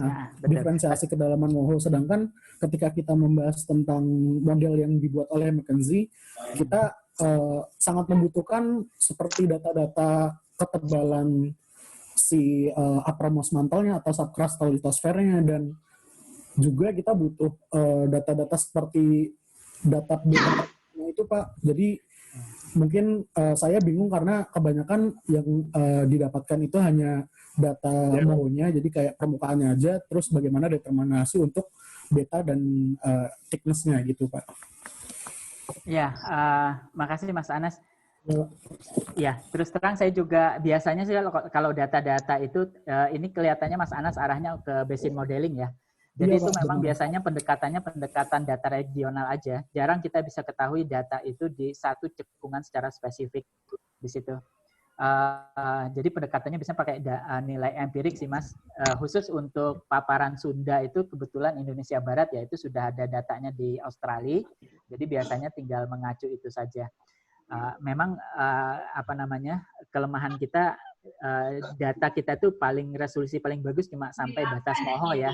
Gitu. Tapi sementara batas subcrustnya itu di mana kita punya batas brittle ductile-nya itu yang kita memang memang masih lebih ke arah hypothetical guessing. Ya, tadi saya juga harus koreksi Mas. Setelah saya cek lagi ternyata papernya kenapa HKI paten itu selalu ada masa. Iya Pak. Ya, ternyata papernya Granat mengacu pada simple shear. Jadi modelnya simple shear yang bawah itu, base lithospheric detachment. Jadi setelah saya cek itu mengacunya ke sana dari data-data seismik yang dalam. Makasih Mas Anas. Mohon maaf kalau jawabannya kurang memuaskan. Ya, ini ada yang sudah ingin bertanya nih dari Bu Catur Cahyaningsih. Silakan Bu. Catur. Assalamualaikum. Waalaikumsalam Bu. Saya dari Unit Kuliah 4. Iya Bu. Ingin tanya, kira-kira Bapak lebih setuju yang mana ya untuk bagian Weber-Basin di Banda itu setuju tidak dengan Hall yang menyatakan itu adalah double rollback flap gitu. Saya sendiri double rollback slab. Saya sendiri agak kurang setuju dengan teori tersebut. Mungkin dari Bapak mungkin ada perspektif lain. Double rollback ya, sebentar. Sementara sih kalau saya lebih melihat dia akibat bukan double rollback tapi lebih ke arah akibat yang disebut sebagai delaminasi. Jadi kalau pernah dengar Bu Catur, delaminasi jadi terkelupasnya mantel ya, litosfer kita tuh kan ada kerak dan ada mantel. Nah kalau yang mantel litosfernya terkelupas, maka kita akan punya model satu gitu ya. Jadi ini coba saya tayangkan konsep. Saya coba memodifikasi sih Bu itu jadi share screen. Nah ini. Nah mudah-mudahan sudah kelihatan Bu Catur ya. Sudah. Jadi kalau kita lihat di sini, ini di dalam konsep delaminasi itu, bagaimana sebetulnya mantel litosfer kita ini terkelupas dari keraknya. Akibatnya kemudian dia bisa mengalami juga tertarik ke bawah begitu ya. Jadi proses delaminasi itu sendiri sebetulnya terjadi di dua tempat untuk di bagian timur Banda itu, yaitu di Palung Aru. Palung Aru ini kalau kita lihat posisinya di sini di ujung pengeluasan ini ya. Kemudian ada web sebetulnya kalau saya lihat seperti double delaminasi. Jadi delaminasi dari mantel litosfer terhadap kerak dari Samudra Banda, dan kemudian delaminasi antara kerak Banda muda dengan kerak Banda tua yang di bawah ini. Sehingga kemudian di dalam yang gencar itu di tahun 2016 ya, yang ini Nah ini itu dianggap sebagai sesar ekstensi terbesar di planet bumi ini. Ini clickbait-nya kan seperti itu Bu ya. Jadi sementara ini memang apa namanya, kalau saya lihat prosesnya ada di mantle yang menentukan Weber Deep di sana. Jadi kalau kita lihat ekstensi terbesar yang ada di Samudra Banda itu memang ada di timur, yaitu di Weber Deep. Makanya dia bisa menghasilkan dalaman yang seperti itu. Kurang lebihnya itu sih Bu. Jadi mohon maaf kalau mungkin bukan teori pembanding, masih sama dengan arahnya kelompok Hall ya. Cuman saya lihatnya bagaimana yang ada di mantel begitu Bu. Kira-kira itu Bu Catur. Ya, Pak. Terima kasih atas penjelasannya. Makasih Bu Catur. Baik, ada yang bertanya lagi, silakan.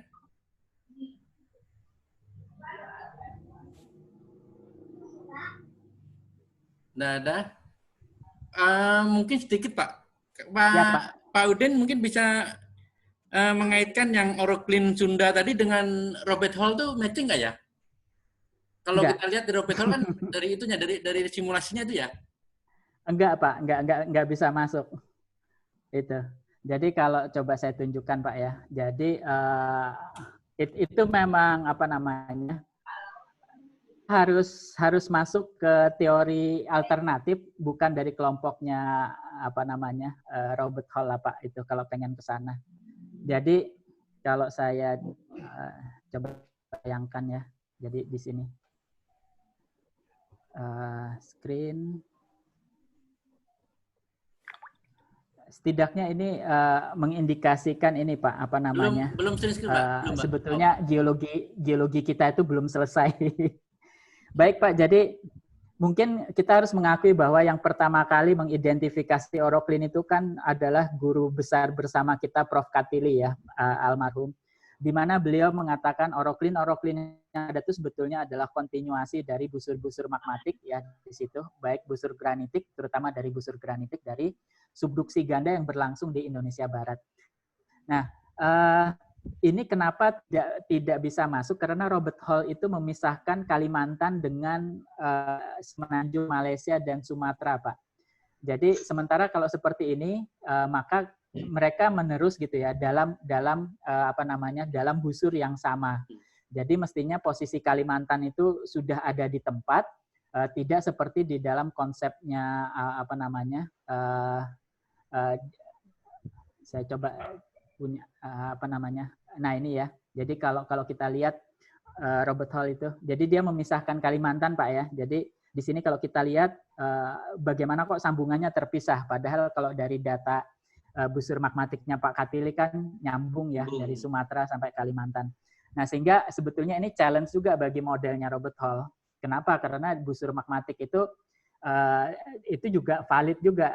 Jadi bahkan dari publikasi yang terakhir di 2019, Robert Hall sudah merevisi batasnya ini. Jadi yang blok Banda atau Southwest Borneo SWB ini Pak, itu sebagian sudah nempel di Sundaland gitu ya. Agar apa? Karena memang tidak bisa dibantah. Salah satunya penelitian dari Pak Nugroho Imam Setiawan, ini rekan kami di Gajah Mada, itu menemukan data-data umur afiliasi batuan yang sama dengan yang ada di Sumatera dan Malaysia pada umur Trias, Pak. Jadi tidak bisa dipungkiri umur-umur Mesozoik itu sebetulnya Kalimantan itu sudah ada yang nempel dengan Sundaland. Jadi modelnya ini di-challenge sebetulnya. Robert Hall sendiri sudah pelan-pelan sudah merubah, Pak. Cuma belum final kelihatannya karena beliau masih menerjunkan tim mahasiswanya di sana. Itu Pak ya, mudah-mudahan bisa menjawab. Oke. Ada yang lain yang ingin bertanya? Silakan. Sebelum nanti yang akan ikut kuis. Tidak ada? Ini nambahin dikit. Silakan, Pak. Ya, ini kalau saya melihat ini tercenung ya, istilah kawan tadi kan tercenung. Itu tercenung, moga-moga paham. Cuma ini sebenarnya ini masih menurut saya masih bagian yang sangat umum gitu ya. Jadi ini terima kasih nih penjelasan Om Udin ini memang sangat jelas sekali. Cuma ini sebenarnya aplikasinya di migas. Ya, aplikasinya di migas. Tadi sebenarnya udah itu akan lebih menarik kalau tambah 2 jam lagi misalkan itu Om Udin bisa cerita lebih lanjut tentang cekungan asri tadi. Nah, tadi udah mulai dikeluarkan itu isi cekungan mulai dari alumni alvennya, kemudian ada konglomeratiknya, mungkin ada akarnya sampai ke air benaka. Nah, sebenarnya di situ. Jadi memang untuk analisis cekungan itu, ini terutama untuk kawan-kawan mahasiswa, ini lebih aplikatif industri migas. Ya, apalagi tadi sudah disebutkan cekungan sedimenter. Jadi sebenarnya arahnya ke situ. Kalau kita tahu jenis cekungan yang sudah diceritakan oleh Om Udin tadi, maka kita sudah bisa membayangkan volumenya, geometrinya. Nah, kemudian dengan urutan stratigrafi kita akhirnya bisa tahu ini. Kalau punya batuan induk, kira-kira pelantamanya seperti apa. Kalau punya reservoir seperti apa, itu tergantung sekali dengan cekungan. Tadi cekungan yang disebutkan Hafgraben, karena dari strike slip ya, atau dari geser, itu yang banyak mendominasi jadi cekungan-cekungan paling besar. Ya, Sumatera Utara, Sumatera Tengah, itu ya, Sumatera Selatan itu adalah cekungan tersebut. Itu nambah sedikit saja ini supaya menarik. Jadi nanti memang nanti ini belum selesai, jadi nanti isi cekungan itulah yang nanti akan, kalau analisis cekungan itu lebih lanjut isinya. Jadi sedimen nanti yang akan lebih menarik untuk aplikasinya di bidang migas. Saya itu tambahan saja, Om Udin, supaya mahasiswa nanti tertarik. Jadi untuk apa sih ini analisis cekungan? Terima kasih. Ya, makasih Pak Saiful.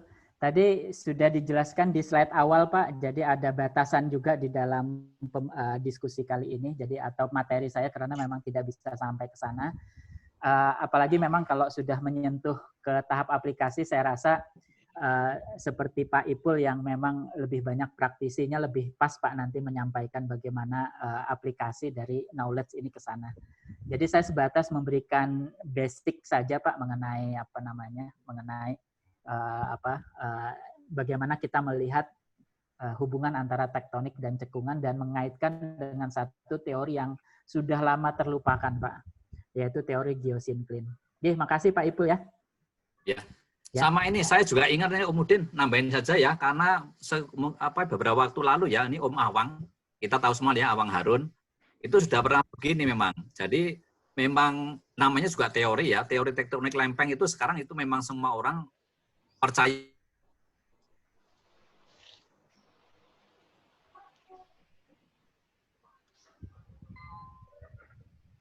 Cek. Halo. Halo Pak Ipul, monggo Pak. Terputus ya Pak Ipul? Kayaknya iya, Pak. Oh ya. Ya, monggo Pak Bambang, bagaimana? Oke, mungkin sambil menunggu Pak Ipul, ada yang ingin menambahkan lagi nih kayaknya, Bu Catur, silakan Bu Catur. Cek. Masih Halo. putus Pak. Bisa didengar sekarang? Bisa Pak, bisa. Mangga Oh Pak. ya maaf. Tadi saya cerita aja. Beberapa waktu kemarin ya mungkin setahun 2 tahun yang lalu lah itu Om Awang juga sudah ini ya, maksudnya untuk analisis cekungan itu dan maksudnya memang kita tidak 100% tapi sebagian besar kita adalah penganut teori tektonik lempeng karena yang terbaru. Tapi sebenarnya ternyata geosinkline itu juga dan undasi itu juga ternyata masih bisa menerangkan untuk beberapa hal yang tidak bisa dijelaskan oleh teori tektonik lempeng. Jadi nanti singkatnya misalkan nanti daratan tengah Kalimantan atau Borneo itu mungkin tektonik lempeng mungkin agak susah, tapi ternyata lebih mudah. Itu saja, tambah sedikit aja. Terima kasih Om Paman dan Om Adin. Terima kasih Pak Saiful. Bu Catur tadi katanya mau nambahkan ya, silakan Bu Catur. Ya mungkin saya mau nambahkan saja Pak. Silakan. Bahwa Pak Robert Hall sendiri sering beberapa kali sering saya jumpai begitu terkait dengan beberapa teorinya karena beliau sering memberi talk juga di universitas saya sendiri. Yang saya tanya bagaimana beliau membuat pemodelan yang tektonik Southeast Asia itu sendiri. Ternyata evidence-nya memang masih kurang karena beliau lebih rely on kepada pemodelan menggunakan IT begitu. Jadi ini sebenarnya challenging juga untuk rekan-rekan yang ada di Indonesia, untuk geologis terutamanya, untuk lebih giat memberikan model-model terbaru juga begitu terkait dengan Robert Hall. Lalu mengenai Borneo sendiri, sebenarnya tahun ini saya insya Allah dalam ujung tahun akan memberikan jawaban begitu. Kenapa Borneo itu bentuknya seperti itu dan kenapa Sulawesi itu lebih kepada huruf K letter itu gitu. mudah-mudahan nanti bisa bermanfaat dan memberikan kontribusi kepada Indonesia untuk kedepannya begitu. Dan saya sedikit argue dengan beberapa teori beliau karena beliau tidak mampu menjawab bagaimana Arafura Basin itu terbentuk begitu. Kenapa detachment yang ada di Banda itu ada begitu, pull apart yang di Seram bagian barat begitu. Itu saja saya rasa Pak penambahan-penambahannya. Terima kasih. Baik. Terima kasih ya. Terima Terima kasih kasih. Bu Catur. Ya. Saya tanggapi dulu Pak. Silakan. Ya. Makasih Bu Catur. Ya, jadi memang kalau kita berdiskusi dengan Pak Hall itu beliau open minded ya. Jadi memang mengatakan banyak sekali yang masih feeling the dot-nya ya. Jadi mengisi titik-titiknya itu memang justru menurut saya sependapat dengan Bu Catur, justru itu yang geolog Indonesia yang punya detail lah yang bisa mengisi itu, seperti yang pernah tadi yang saya sampaikan, Pak Nugroho Imam punya data detail tentang batuan Trias di Kalimantan yang bisa merevisi model beliau. Itu adalah contoh ya bagaimana kemudian kita berkontribusi di dalam model geodinamik di Indonesia. Kemudian mengenai apa yang diketahui oleh Bu Catur, kalau boleh ya bisa di-share juga Bu di forum kuliah umum ini, sedikit saja yang unpublished lah ya Bu ya.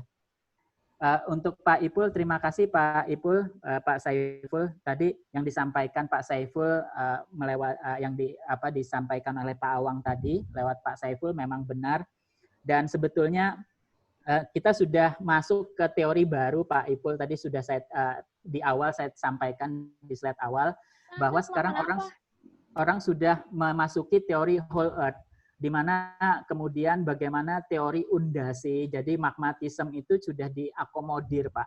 Jadi di dalam teori whole earth. Jadi sekarang tidak lagi mobilisme, tapi bagaimana vertical displacement ini juga dipengaruhi oleh mantle itu sudah ada. Jadi teorinya memang seperti ya kita ketahui ya, teori tidak ada yang mutlak, bisa saja memang balik seperti mode mungkin ya ke yang lama, tapi dengan data-data yang lebih baru. Jadi saat ini sebetulnya kita sudah punya teori baru Pak, namanya whole earth di situ. Cuma kurang populer ya, namanya tidak seseksi tektonik lempeng.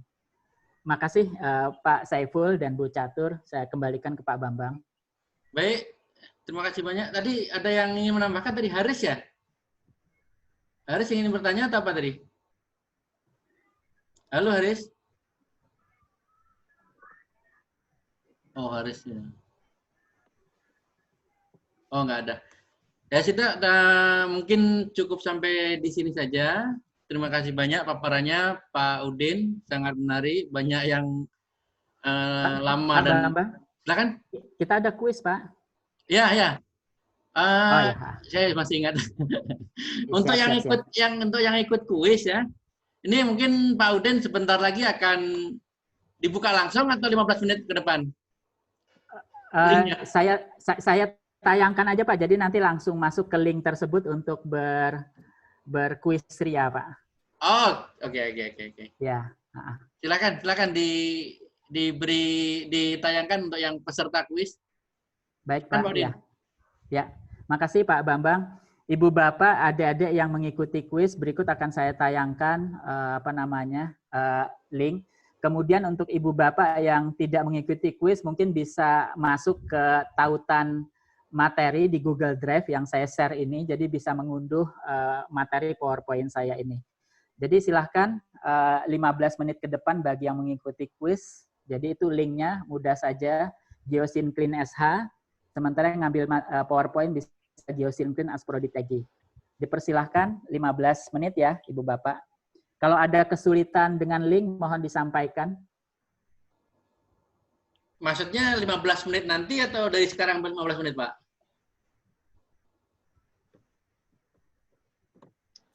Halo? Ya, cek.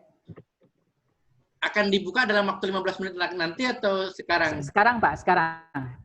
Boleh dikerjakan sampai 15 menit ke depan, Pak. Oh, oke. Ya udah.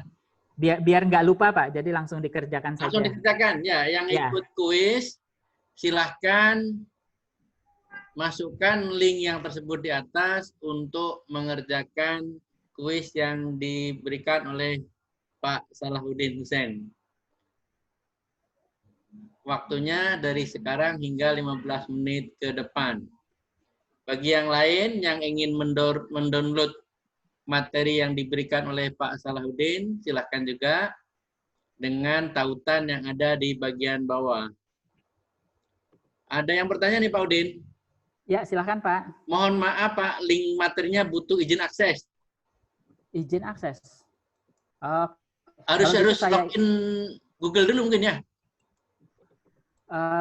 Saya nggak yakin Pak. Coba aja ini saya share di ini di chatroom ya. Coba saya share di chatroom everyone. Oke. Ya, chatroom aja Pak, jadi bisa kopas. Ya, langsung Pak ya di chatroom. Oke, itu yang di chatroom silahkan. Untuk yang Bu Catur, kira-kira kapan tuh bisa mengisi sharingnya Bu? Biar makin lengkap nih ilmunya. Halo Bu Catur. Ya, halo Pak. Ya, gimana kapan bisa sharing? Sebenarnya saya terkait dengan isu belum wisuda ini Pak. Saya belum begitu percaya diri. Oh, nunggu dulu. Apa-apa. Nanti saya akan update begitu. Oke. Beberapa penelitian saya yang terkini menjawab tentang argumen saya juga dengan teori Robert Hall. Oke. Ya. Ya, hasil-hasilnya kan data nggak masalah. Bagus. Nggak ada masalah. Kita sharing aja, Bu Catur. Ya, saya sebenarnya di bagian tektonik ini baru pemain baru Pak.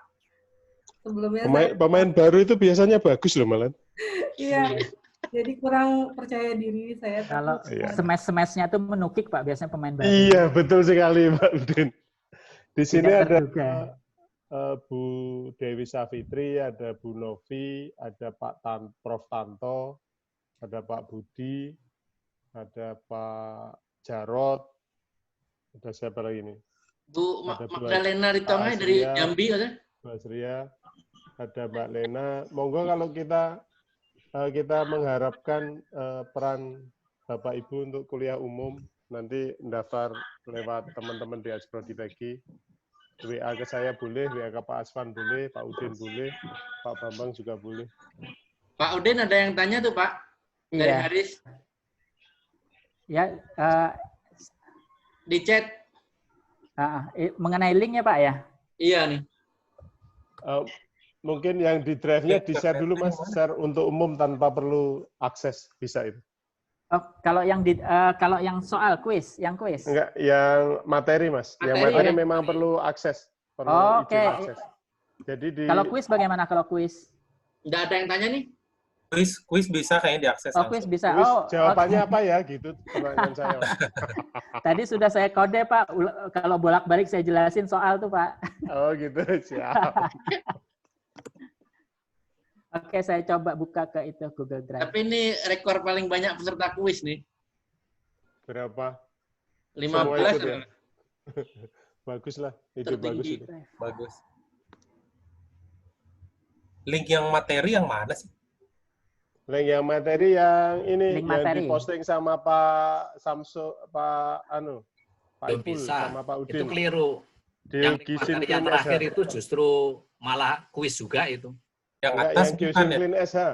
Itu kuis, Pak. Ya itu kuis itu malahan. Itu Oh, kuis. iya. Kuis. Kalau Jadi, yang materi yang Pak Ipul yang nge-share tadi saya klik. Kalau yang share itu perlu akses tadi, Pak. Iya. Oke. Ya. Ya, Ya. yang share Pak ya. Coba saya buka dulu Pak. SID Geosinclean itu. Iya, betul Pak itu. Itu Itu kuis. malah ke kuis juga itu. Yang terakhir. Cuma kalau yang Ya, kayaknya di-share ke kuis sama semua, Pak ya. Ipul malah benar. Bukan yang Geosinclean Asprodi Pak itu. Iya. Iya, itu perlu apa namanya? Akses. Perlu akses. Akses. Kan udah saya ketik ulang tadi. Iya. Get shareable link. Nah, bisa di-free-kan itu Pak. Tidak Oh, bisa ya. perlu Iya, akses, iya, tidak betul, perlu betul. bisa minta akses. Iya. Akses dia. Ya. Sudah bisa? Silakan, sudah saya free kan. Oke.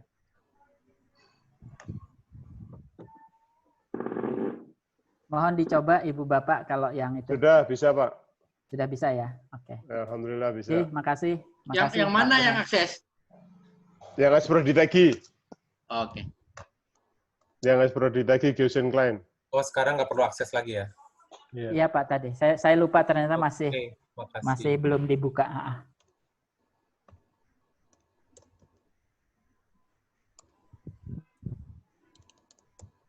Tadi telat 5 menit, jadi nggak ngerti awal-awalnya. Iya ya. Ini. Tadi udah dijelaskan. Oh. Ayo. Kalau Pak Ipul sih nggak perlu dari awal Pak, 5 menit terakhir juga udah bisa big picture dapat Kak Pak Ipul.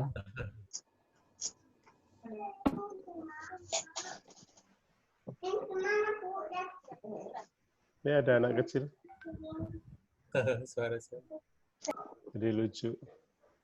Ingin lagi ya?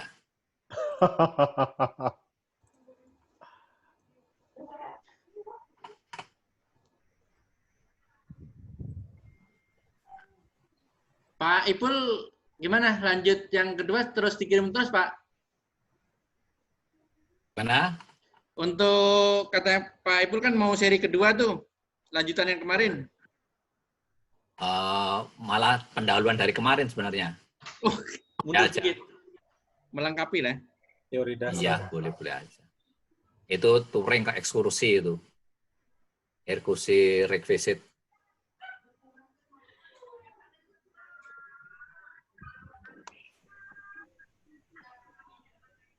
Boleh aja mungkin pertengahan Juni. Juni ya, boleh. Cari beberapa orang lagi, siapa yang bersedia lagi ya? Pak Budi? Pak Budi Kuswan. Iya Pak Budi tuh. Gimana Pak Budi? Ayo Pak Budi, semangat Pak Budi. Pak Budi. Tadi ada Pak Jarod, Pak Burhan nggak langsung di ini? Udah tapi nggak respon. Oh. Pak Jarod UGM. Iya. Iya, hadir beliau. Jadi apa sekarang Pak Jarod? Kemudian Direktur kerjasama atau apa gitu? Direktur kerjasama Pak. di apa? Di fakultas atau di universitas? Fakultas Pak. Di fakultas. Pak Iya. Budi kayaknya udah tuh. Gimana Pak Budi?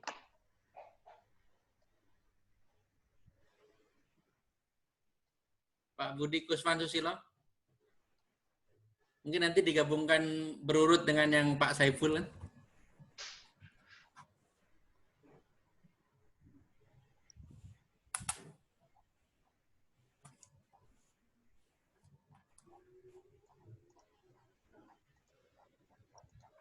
Ini ditutup jam berapa Pak? Jam 8.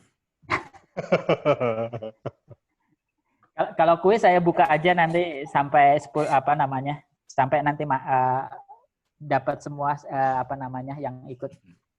Ini yang ikut 17 orang ya.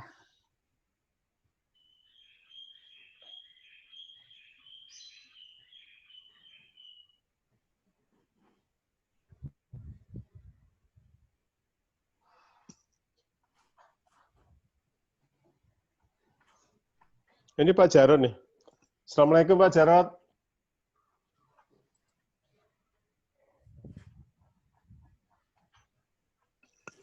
Pak Budi Kuswan. Di Pak Jarod itu nggak ada Pak Jarod. Ada ini JOROT. Oh iya, Jarod Wiyoto. Iya. Ada Ibu kok nggak pakai video nih?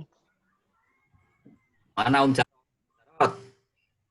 Om Jarod belum respon. Masih mute.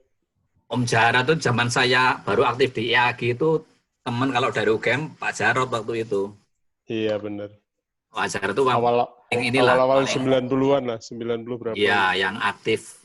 Kaikna segala macam kan Pak Jarod tuh. Kaikna 95. Betul. Terus mulai dia sibuk, terus ke apa ya? Prof Tanto, Segala, sehat Prof Tanto. Prof Sutanto.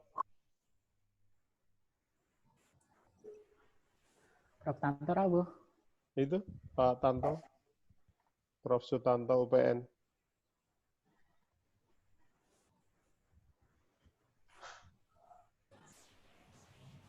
Assalamualaikum. Waalaikumsalam. Waalaikumsalam. Tadi ada Bu Dewi ada Pak Apri. Ini terima kasih sama Bu Dewi sama Pak Apri nih, dipinjemin 300 Zoom. Pak Budi udah online tuh, Pak? Udah, Pak Budi, gimana Pak Budi? Mau kasih kuliah apa? Apa ya?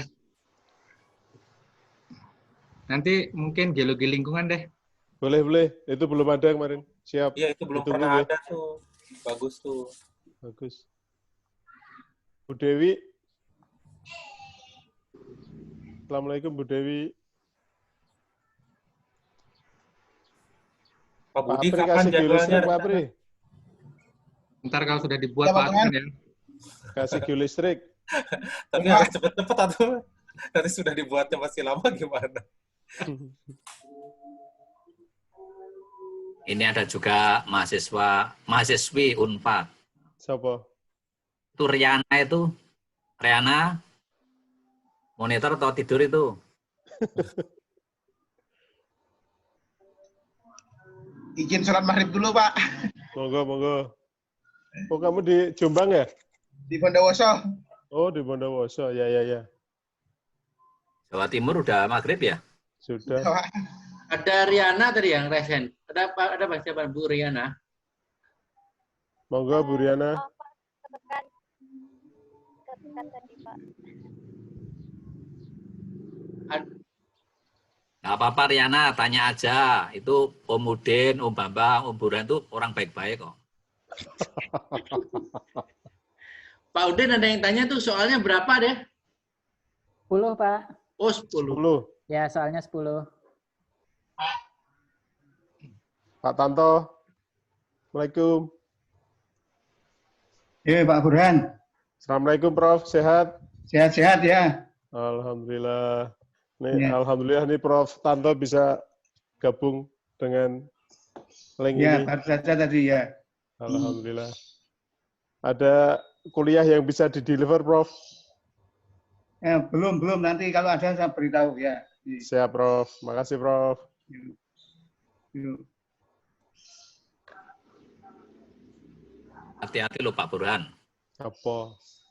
Kalau kuliahnya ada, tapi nggak ngasih kuliah, malah ngasih. Kalau ada kuliah kan mau diberitahu sampean. Iya.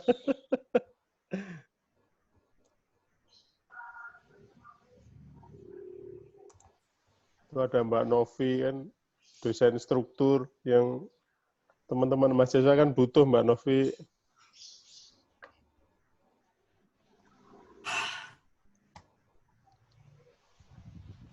Mungkin nanti saya ngasih kuliahnya tentang konsep adaptasi dan modifikasi lingkungan fisik, Pak. Siap. Langsung ke Bang Bambang Setiawan, nggih. Oke. Judul sama CPMK-nya, nanti sama tanggalnya. Langsung dijabri ke Pak Bambang.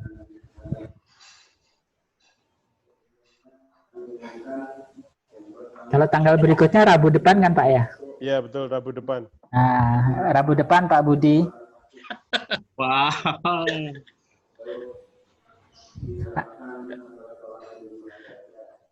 Disiapkan dulu Pak Udin.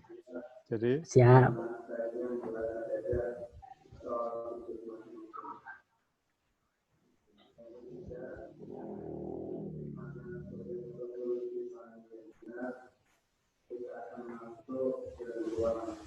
saya 3 menit lagi.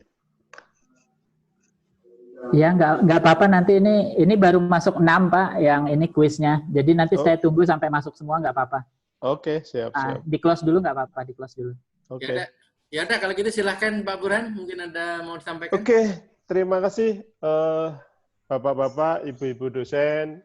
Kita tunggu lagi peran sertanya untuk sharing ilmunya buat mencerdaskan kehidupan bangsa, mencerdaskan rakyat Indonesia lah ya. Pak Danis nanti kita tunggu sharingnya, Bu Lena, Bu Dewi, Bu Novi, siapa lagi nih? Pak Jarot, siapa lagi dosen yang saya kenal? Bu Siti Umiatun, kemudian Pak Muhkasim, Bu Mira, kami tunggu. Bu Catur. Kami tunggu untuk sharingnya. Basic knowledge nggak apa-apa, karena ini memang khusus untuk teman-teman mahasiswa. Dosen itu untuk review, menyegarkan kembali ingatan ilmunya untuk mahasiswa, dan kalau bisa merujuk ke mata kuliah, karena itu bagian pengayaan dari mata kuliah, sehingga teman-teman mahasiswa bisa ada pandangan lain, sehingga cara belajarnya lebih komplit menyerapnya. Saya rasa itu teman-teman dosen, jadi yang muda, yang berprestasi, yang muda, yang bisa menyelami kaum milenial, kita sudah cenderung, kita, Pak Saiful dan saya lah gitu kan, sama Pak Budi nanti cenderung kolonial gitu kan. Jadi cara-cara dosen muda lah, Bu Novi, segala macam ini mohon sharing. Jadi ini tidak ada senior dan junior, adanya volunteer untuk sharing ilmu dan menjadi amal jariah kita nanti, insya Allah itu. Saya rasa saya tunggu partisipasinya, paling cepat Rabu sore, kalau Rabu sore nggak ada, nanti insya Allah Senin diumumkan materinya siapa, saya tunggu sampai Senin, dan materinya tidak harus yang tinggi-tinggi, materi sederhana, yang bisa diserap oleh teman-teman mahasiswa untuk mereview dan menjadi lebih paham. Jadi materi kuliah tidak ada masalah, justru itu yang kita inginkan, karena ada capaian pembelajaran mata kuliah. Jadi Bu Catur, Bu Novi, yang masih muda, enggak usah, apa tadi bilangnya, enggak pede aja, enggak kelihatan kok pede sama enggak kalau di sini. Enggak keluar dengan ya. Gitu aja ya. Saya support terus terang itu, dan saya rasa susahnya cuma di awal, habis itu terbiasa. Terima kasih teman-teman mahasiswa dan dosen. Saya tutup acara ini. Assalamualaikum warahmatullahi wabarakatuh. Waalaikumsalam warahmatullahi wabarakatuh. Terima kasih banyak. Assalamualaikum warahmatullahi wabarakatuh. Nggak foto bareng ini? Oh iya, foto bareng. Iya. Silakan di-on-kan videonya sebentar, atau pakai background kayak saya juga boleh. Kayak Bapak kayak apa? Oh, kayak gini, Pak. Itu, ya. Aku juga tak pilih background. Ini lupa Pak Udin tadi keburu ngobrol terus. Apa itu, Pak? Jadi fotonya berkurang. Tadi sampai 70 lebih. Silakan di-on-kan videonya sebentar. Pak Aswan mana? Sholat ya? Pak Aswan sholat tadi. Bentar, satu.